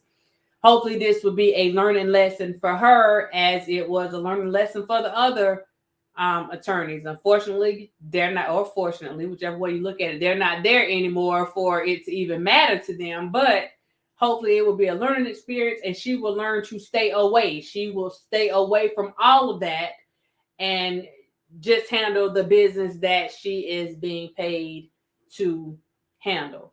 I also discussed briefly the situation with, I guess, her like sending something about not wanting people to send her money. I just say, respect her wishes. If she says don't send her any money, then don't send her any money, period, point blank. And I just don't feel that there is need for a middleman to get money to wherever you need it to go. Just go ahead and send it directly to whoever you're trying to get the money to go to. That will keep any confusion down. You won't have anybody complaining. Well, they probably still find a reason to complain, but you shouldn't have anybody complaining or fussing over money or saying where this went or where this didn't go, because you sent it where you wanted it to go. And if it didn't get there, then you know exactly who to take that up with. So that will alleviate any of those problems. If you just go, don't use a middle person. If you want to give something to somebody, give it directly to them and keep it pushing. That way, everybody's accountable. Nobody has to be like worried about somebody saying something about money, and everybody can go about their business and mind their business. Like, it is what it is. Okay. The second thing was, I also talked about the stuff with Monique. And also did a comparison of Monique along with what is going on with old Jenn. People get fed up. They like, look, I ain't dealing with this no more. And they respond however they respond. But Jenn, she decided that her response is going to be to deactivate her account. And it could have been some other stuff. Like I said, I don't know the full scope of the conversation. I don't know if somebody got cursed out. I don't know if somebody said your mama. I don't know what the full extent of the conversation was. I just saw the first part of the conversation. I don't know if that was the first and the end of the conversation. I don't know if they kept it going. I don't know, because it won't none of my business. So however that thing went, she decided eventually, I don't know, like the stopping point, like what eventually led up to her like shutting it down. Was there like a yo mama this or you need it? I don't know. But that was her final result. She decided to shut her stuff down. Okay, in the situation with Monique and the stuff with D.L. Hughley, her response to what was going on and being disrespected by D.L. Hughley based on what she said, she decided that instead of her going quietly or just saying something amongst her people, she was going to get on the stage and talk about it and make it a part of her show. This is what she decided to do. And people felt like she was wrong for doing that. On the opposite side, there are going to be people that feel like Jennifer was wrong for shutting her account down because they feel like they should be in the know. When you get like, you don't have to answer to people about the decisions that you make unless you choose to. You do not owe anybody anything. So hopefully she won't feel the need to come out here and try to explain why she did whatever she did. Okay, just like she ain't explaining why she got on in the first place, I guess she ain't gonna explain why she got off. Okay, well, no, she did explain because she said she was doing what her client was asking her to do. It gets to a point, yeah, your client may want this, but okay, this is what's going to be best for me. Let me get off here before I say something I ain't got no business saying. And maybe she did say something she didn't have any business saying. I don't know. And now I can't tell you because I can't see it. When you go to the account, it's closed. There's nothing to see here, nothing to see here. So it is what it is. I'm just glad that she went ahead and removed herself from that situation because I really did not. I just didn't like the interactions, whether they were positive or negative. I just didn't like the interactions. Like stuff is getting too personal. When you start getting too personal, then people feel like they can just come any kind of way, and that's exactly like that's what happened. So with Monique, she went ahead and nipped that in the bud. There was no, we're going to talk about this behind the scenes so that you can go and tell people this story, and I go tell people like whatever story, I'm going to put this out here. Dale Hughley was still there because now after this big argument, now he got to come out after her. He got to come out after her, and it pretty much like it was a no-go after that. He was completely off his game. I don't like whatever. But this is the way that she chose to handle that situation. So I wanted to make a comparison between those two situations with those two women. The African-American woman, how she handled it, and how a woman that was Caucasian decided to handle her situation. Could either one have handled things differently? Absolutely. Hindsight is 20/20. And there's always going to be somebody that says this should have been handled this way. That should have been handled that way. That is your opinion. Everybody is entitled to it. And I'm pretty sure, Monique, I don't know with her situation. I don't know because we say everything's fair game in comedy. So if she decides to put it in her stand-up, then it's fair game, right? And that was my take on that. The situation with Jennifer, I think the only thing, my opinion, the only thing that I think that she would really be questioning right now, well, two things that she would really be questioning right now is the fact that she even got involved with the social media aspect of it because she already had a Twitter page tweeting about other things, but actually getting involved, the communication with supporters and stuff of her client, I think she may be questioning that. And then the second thing is the actual engagement in some of the comments or the conversations that were taking place, because it gets to a certain point where it's like, you know what, you got this, you good, whatever. And there may be some question about that. I'm doing the same thing right now. Like, should I have even engaged the person that was in the chat that wanted to say something? I wanted to address some behaviors that was going on with the other. Now he's a blogger, so that's something, hindsight, I shouldn't have even engaged in it. The other person that came, whoever this little person was, like that's stuff that just shouldn't be engaged. I just had time tonight, but hindsight, yeah, shouldn't have engaged in it. You feel the way you feel. It is what it is. Like I said, you got a problem, you go talk to that person. Don't bring that problem to me because it's not my problem. I don't have an issue with that attorney. So I'm not going to speak up for somebody that has an issue with the attorney because it's not my issue. So I should have said it and just left it there and let them say whatever they had it. Well, I kind of did say that, but still. And just went ahead. And I didn't want my moderator to go and block, because we still want, people have free speech or whatever. Like that. But when it gets to a point to where it starts becoming disruptive, then that's definitely a problem. And that's something that I do not want on my channel, because my channel is not just for one specific audience. And I want to make sure that it stays that way. So for the people that are not familiar with that sector and the conversations that take place over there, then let me apologize for even engaging in that conversation, because that shouldn't have even happened on this channel. It shouldn't have happened. But yeah, we got that First Amendment right. Y'all gonna have to forgive me with this thing right here, because y'all know I had to readjust the hairstyle. The other thing was, oh my goodness, we talked about this Amber Heard and Johnny Depp thing, and I was also I was comparing some of the supporters of the Johnny Depp supporters to some of the other supporters that we've seen like in this other sector, and it's just different. The commentators, it's just different. People aren't all cutthroat and this person trying to cut this person out, and you have commentators actually making money. They're making real money by giving people information without all the fussing and the cussing and the fighting and all that stuff. They're making money specifically for their channels. People are showing that they appreciate the work that they are putting out.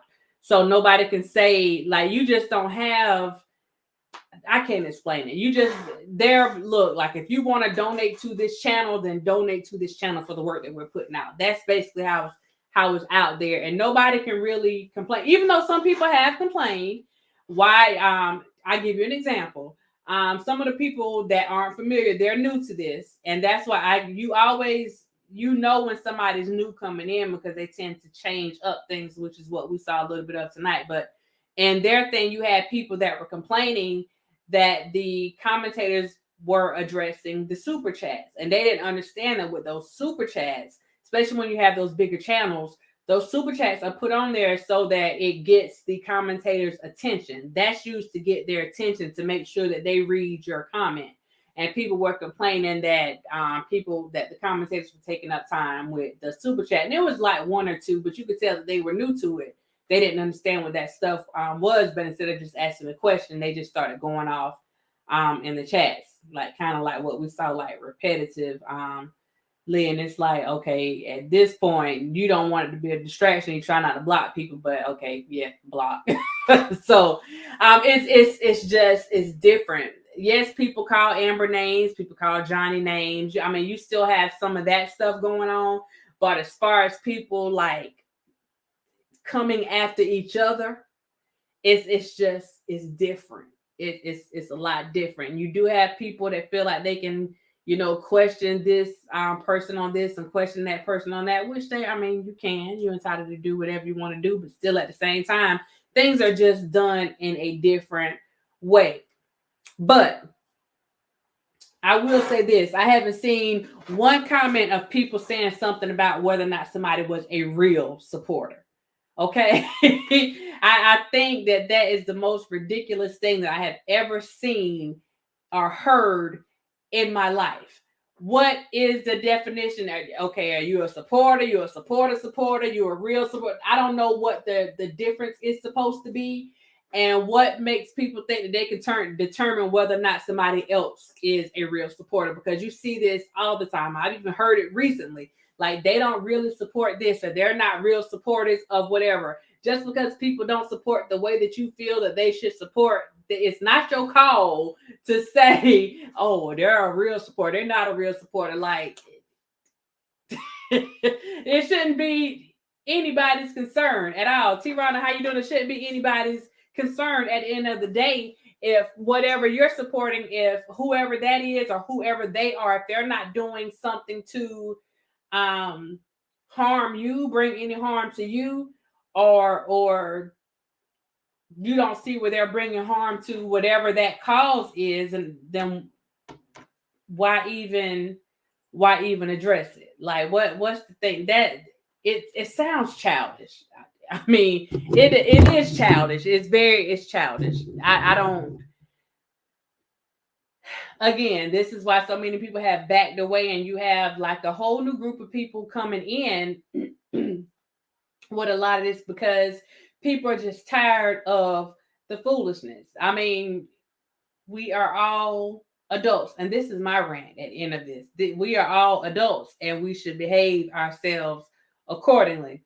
And with that being said, I'm going to reiterate on this channel that as an adult, if I have a problem with somebody or a problem with what somebody did, I may talk about it on my channel, but I have no problem telling that person exactly what I have to say myself. That's never been an issue for me. And I feel like as an adult and again as a coach, I have to say, if you have an issue with somebody as an adult, the adult thing to do is for you to take that issue up with that person yourself. And I'm assuming, and I know we're not supposed to assume, but that's what this person did, because I know this person said on somebody else's channel, well, I got a problem with this and I'm going to take it up with her and y'all need to take it up with her. And that's what the person did. Now, again, I have no parts in that. That has absolutely nothing to do with me.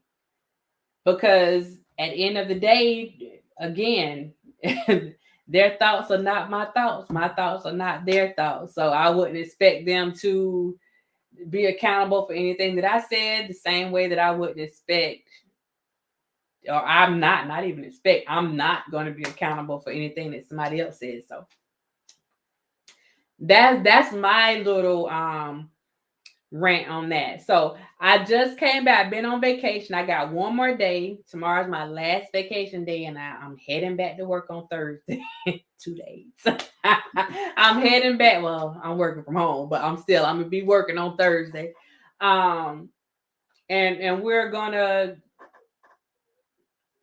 go from there. I also want to point out again too, because I have to be sure that my stuff doesn't seem like I'm going and trying to target somebody. So the thing with the money, I don't want people to feel like I'm coming after the person that is doing the stuff with the money. Like, that's completely on them. They're going to have to like deal with whatever. I just don't fool with it. I already have to deal with money already. I don't want to deal with nobody else's money that I ain't being paid for. Like, it's not my job.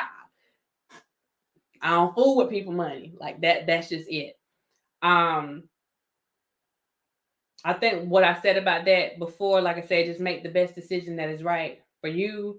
And if you are somebody that is collecting money for anything, especially when you're dealing with people in the public and collecting money from people in the public, then you need to be transparent at all times. You need to let people know what it is, what it's looking like, what it's going to be, what the final, like everything needs to be out in the open. So there are no questions. Once things are out in the open, you're going to have one or two that always, try to stir up some stuff. But ultimately, if you are transparent and do whatever you're supposed to do with whatever that funding is, for whatever the situation is, if you're doing stuff the right way, then be transparent with whatever it is. And then you can shut the naysayers down. Like that's what it is. But I also said with the person that the money was being sent to, if somebody asks you to not send them money, then I think the best thing to do is respect their wishes and not send them money, especially when they're not doing it. It's not to be mean. They're doing it because there are legal implications that come along with that. So I would think that you would want to respect their wishes. That's not me coming after anybody. That's just me saying what it is. If you tell me don't send it to you, I ain't gonna send it to you, darn it. AR, exactly. Yeah, you don't need a third party. If you want to send it to somebody, if whoever it is, like if you want to send money to John, if John gives you, if you have the information to get the money to John, then send it to John. I don't understand.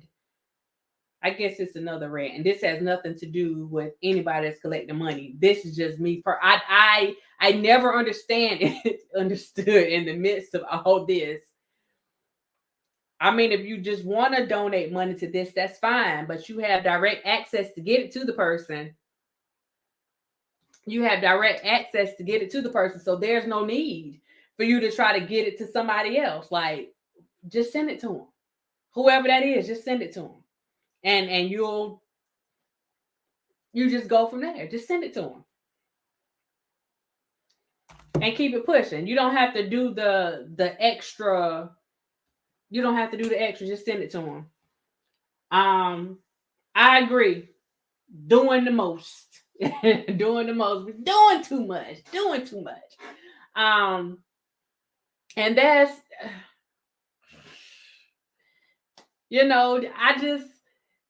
I think if people would just use their common sense, that's the thing. Just use your common, Lord, that's what, just use your common sense. Like, use your common sense. If you want to send money to somebody to support whatever they have going on, their channel, whatever, then send it to them. Like, have at it all day. If you want to send money for this particular cause and you have a direct route to get that money there, then send it there. If you're going to be one to complain about, or question like where the money is going to, then send it directly to that source. You have direct access. Send it there, and there won't be any problems. Other people may say something, but for you, at least you know what happened with your stuff. And other people can say whatever, they got to say, but as for you and your stuff, you know where your stuff is. So like, you don't even have to be a part of that conversation. So I'm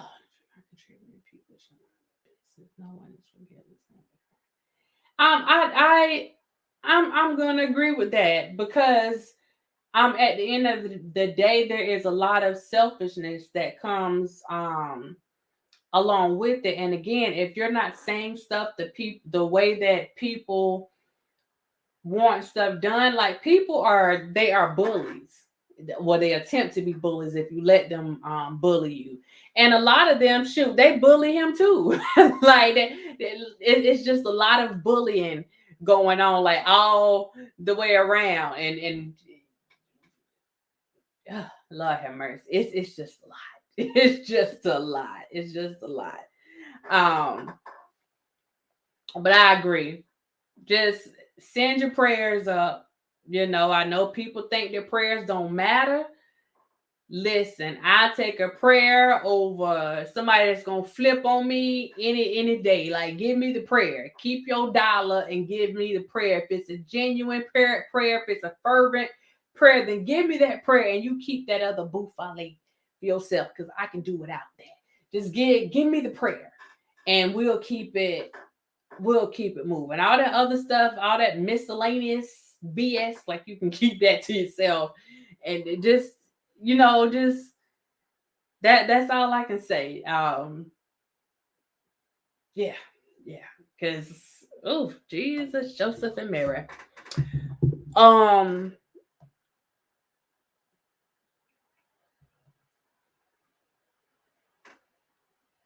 Okay, I'm trying to make sure my comments caught up. But yeah, guys, so that's what all this was about tonight. Just playing catch up on the stuff that I have been seeing. The stuff that I could comment on. I gave my little comment or whatever regarding, and I won't get into all of that tonight. Robert Keller, how you doing? I won't get into all of that tonight, but as far as people's money being touched and all that stuff, nobody's money is being touched, and I'm just gonna leave that there. Period. I'm just gonna leave that there. And let me check my notes.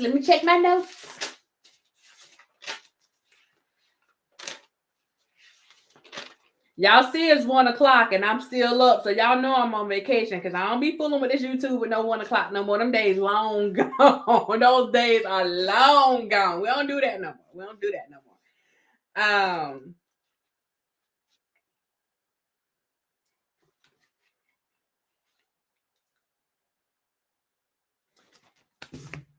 Yeah, so that's basically what we have. Guys, let me say this, and let me be an example for you tonight. Regardless of what people try to put out there, don't let anybody change what you stand for. They can say whatever they want to say.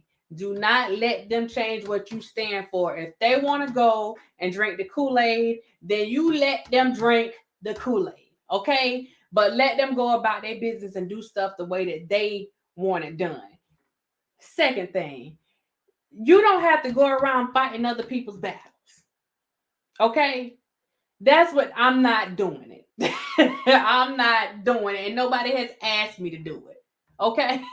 I'm not going around and fight anybody's battle. So if you want to go and fight somebody's battle, then you do that. I ain't fighting your battle. Okay? I fight for justice. I stand for justice. I don't put all my stock into anybody. And if people don't like that, then that's just too darn bad. I don't put all my stock into anybody, because I understand to err is human. As humans, we are filled with error. No, Robert Kelly, I am not doing a slumber party. Not one time for the one time. We ain't doing no slumber parties no more. They are long gone.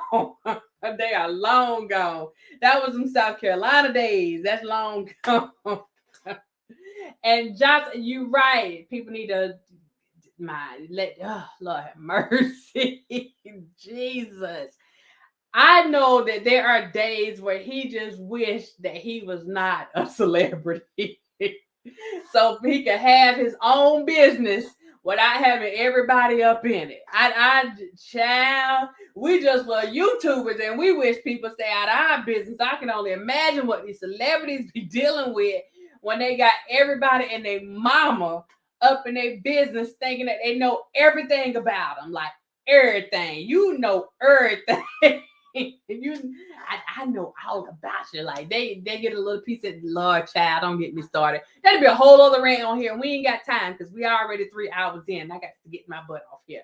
What I'm gonna probably do is split this video up into some little shorter videos. Leave this 3-hour one up, but I'm gonna split this up into shorter videos for the people that want information just about certain things.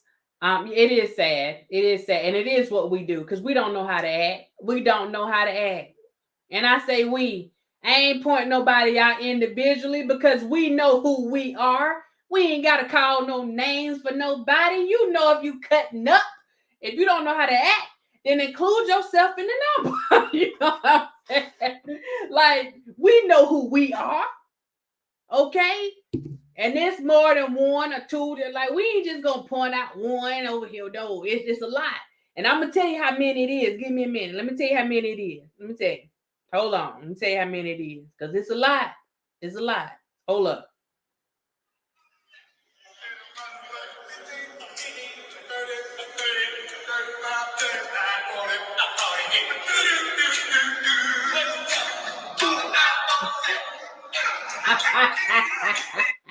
$45, $47. It's a lot of. One more time.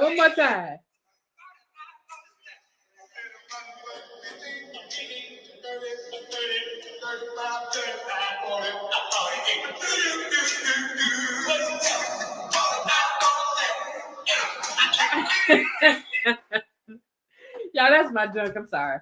Anyway, it has been real. I have enjoyed this long live, even with the buffoonery that has tried to come up in my chat.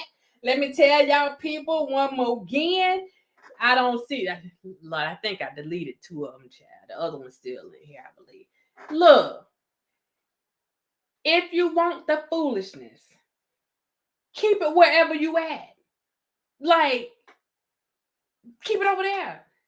And if you don't like the way that I present stuff, or you feel like I'm taking up for somebody, or I won't say what you want me to say about somebody,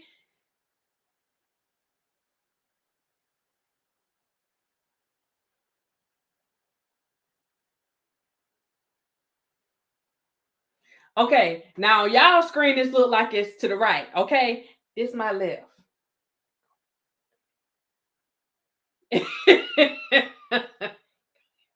Oh, wait a minute. My son just graduated as engineering Thursday, and I told him to be aware of us. Okay, your son about to make some money. Okay. Let me give him some ups on that one. That's what I'm talking about. That's money right there. Money. That's some money. So to be aware of us, and it's sad. It is sad. It is sad. And I'm gonna say this. I keep trying to get off here. But if we want to go back to this Willie Lynch thing, because we don't know how to act. And I'm telling you that, oh my goodness. You want to hide something from us, you know where to put it. And that's what I'm saying with that. And you see it all up and through here because people, they won't do right and they don't understand.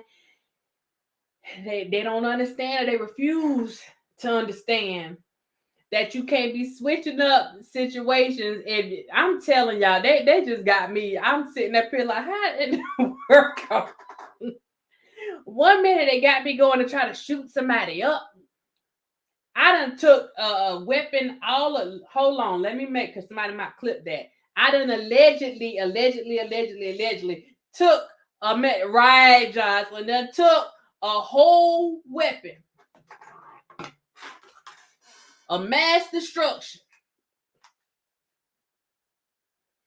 from this state to this state to this state. You clearly have never flown before, because you cannot just go and take these things on these aircrafts, okay? That's how people been getting in trouble trying to sneak this stuff out here. Oh, my condolences. That's just not how this stuff works. It's not how it works. It's not how this works. Okay, that's one thing. And again, you got a problem with, and I'm gonna keep saying that you got a problem with somebody, go say it to them. Be like Monique. Get up on the stage and say whatever you got to say. Don't come over here trying to get me to say it.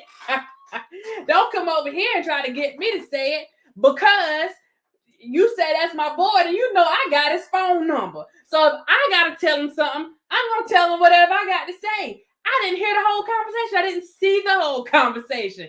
I'd be lying if I tell you that I did. So if I get up and be like, yeah, well, this right here, y'all done got so used to lying that you want people to lie all the time. I ain't doing it. I didn't see it. What you want me to do? I didn't see it. The part that I saw, but not just that, the part I saw from other people, pieces I've been seeing from other people, not just that day, other days, people just say whatever they want to say, not just her. I see people doing it to Greenberg. I told y'all, Greenberg get up there talking about his dog having puppies, and people be out there, you should have thought about them puppies when you were representing so-and-so.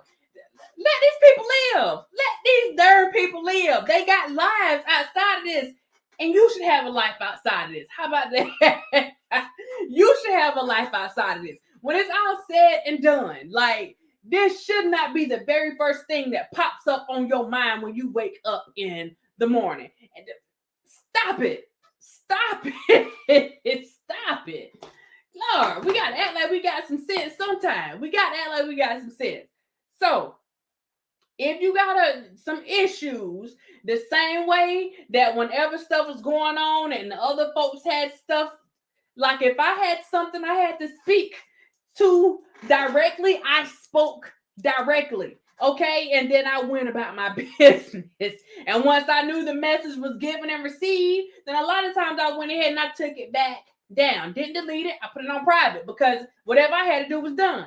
So why am I going to go and involve myself in some mess that don't have nothing to do with me? It don't have nothing to do with me. Everybody grown. Jennifer can fend for herself. I'm just saying that she should not get involved, and should have never gotten involved with any of this social media stuff. And y'all heard, that's why I showed my old video where I said I believe that she was a type of woman that would not get involved in this stuff. That's what I said. That's what I took from the first interview that they did with her and the stuff that she said. I felt like she would not get involved with all this stuff that was going on. I did. And then that, I guess I was wrong. I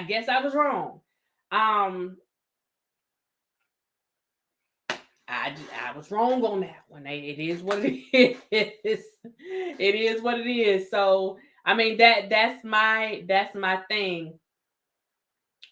Again, there's a way for you to stay out of the foolishness. And even with this, it's going to be the people that came over here. They're going to go back in other chats and they're going to say, well, Dr. Rogers said, blah, blah, blah, blah, blah. Carolina said, blah, blah, blah, blah, blah. Or Greaseface said, blah, blah, blah, blah, blah. Or the fake doc said, blah, blah, blah, blah, blah. And that is fine with me, because whatever you think about me is your business. That is your business.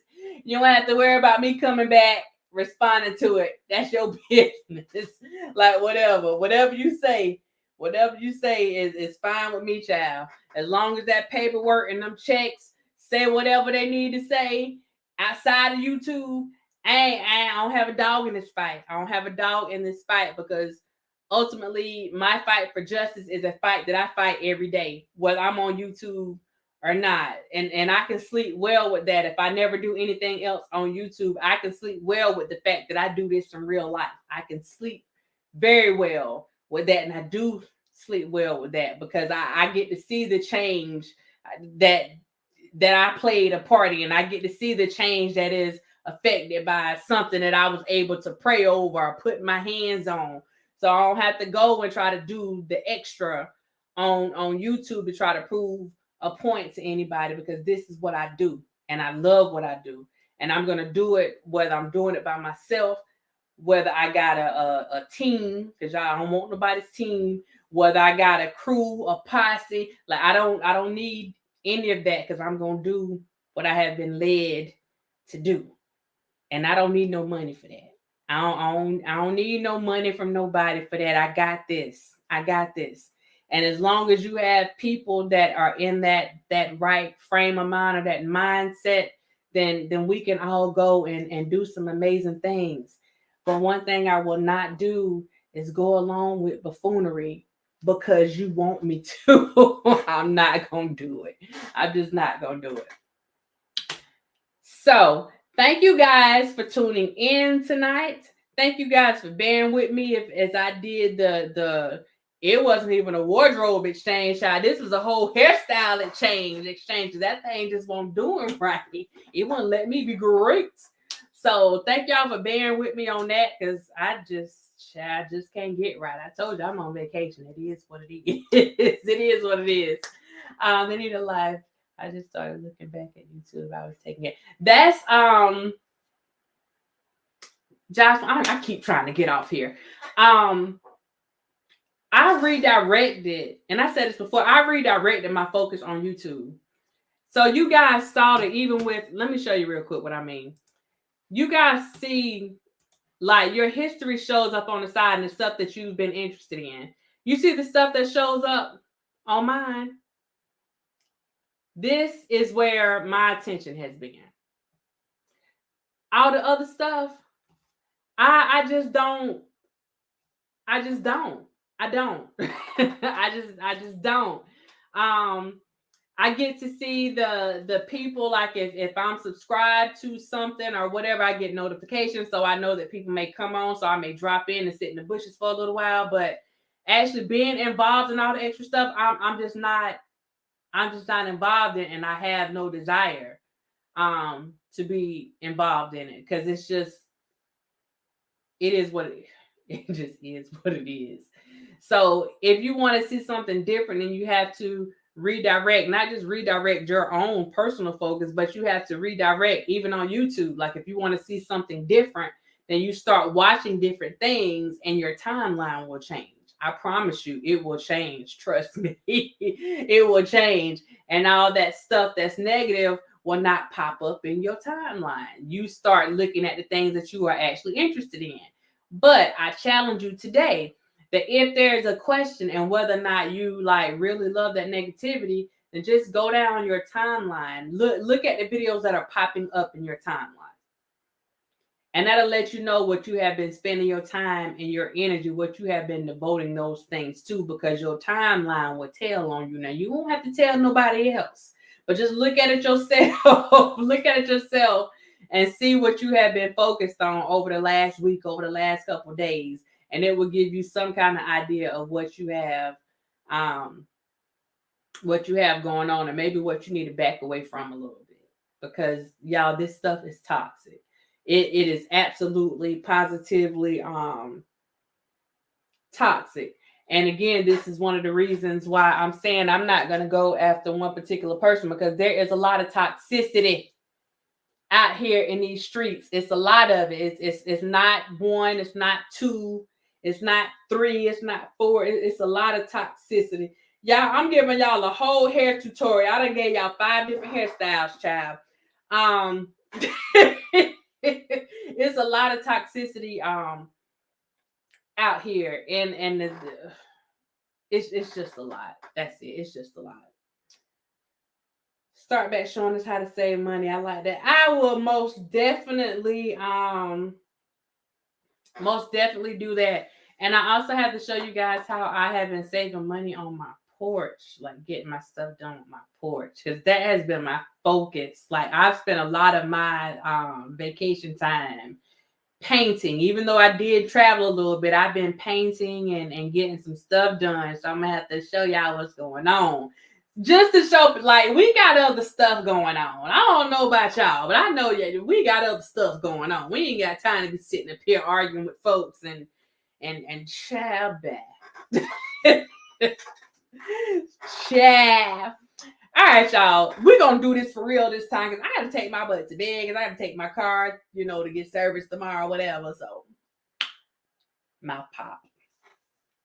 Before I get off here, let me do this one more time. Because I want y'all to have this in your head when you go to sleep tonight.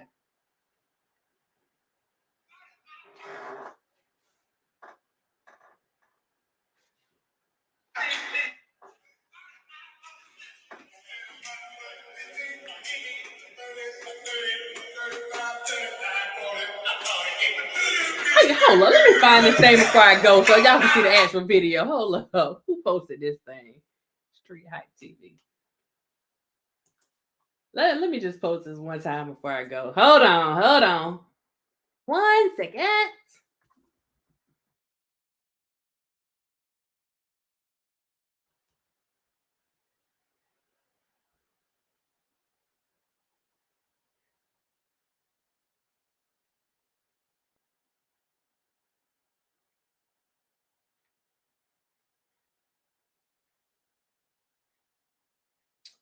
Shoot, I might not be able to find the thing. Hold up before I go. Hold up.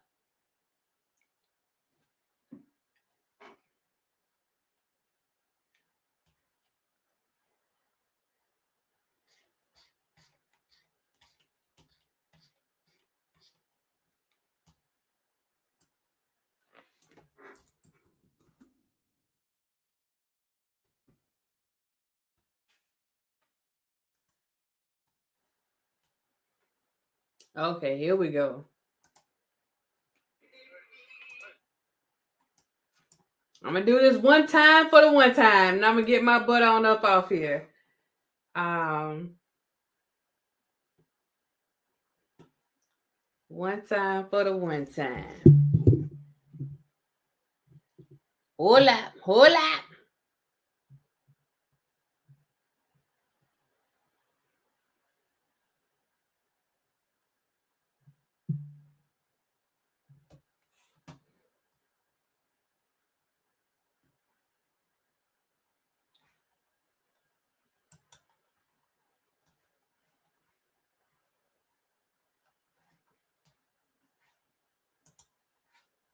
up, y'all. Oh, I stopped sharing. I'm like, hold on, okay. Let me do this before I go. Before I let go. Okay.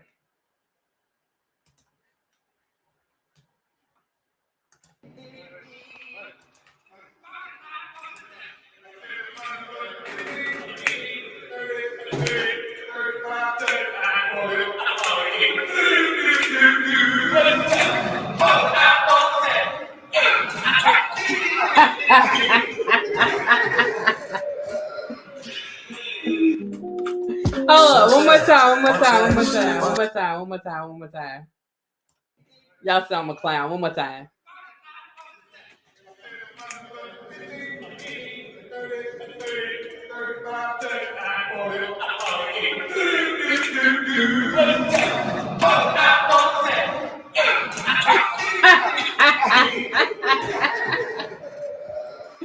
Okay, this is what I'm saying. This is what I'm about doing in my life. I like having fun and enjoying myself. So if you're not about this life, then you need to go somewhere else. Because this is what I'm about. This is the life.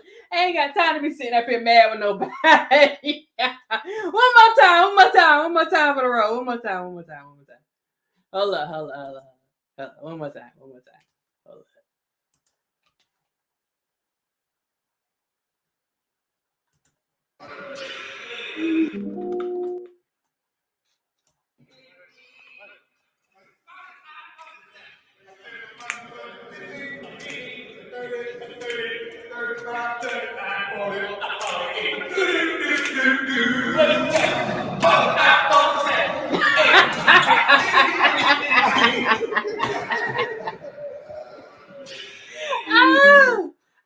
how to act.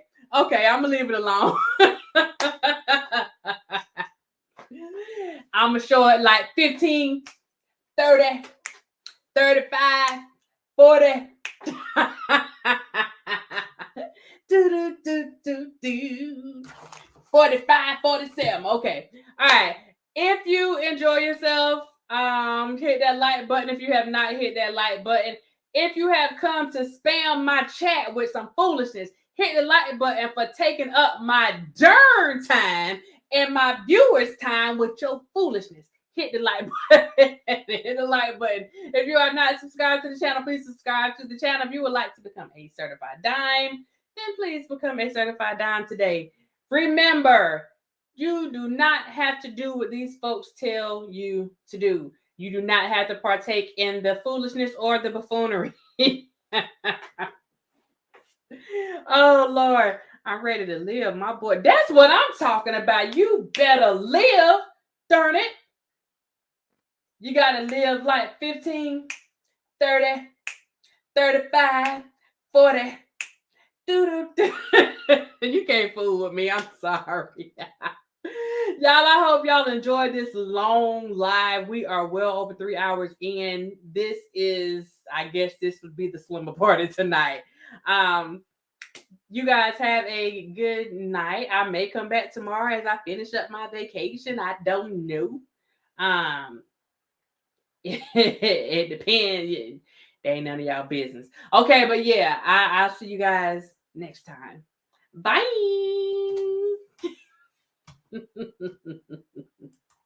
15, 30, 35, 40.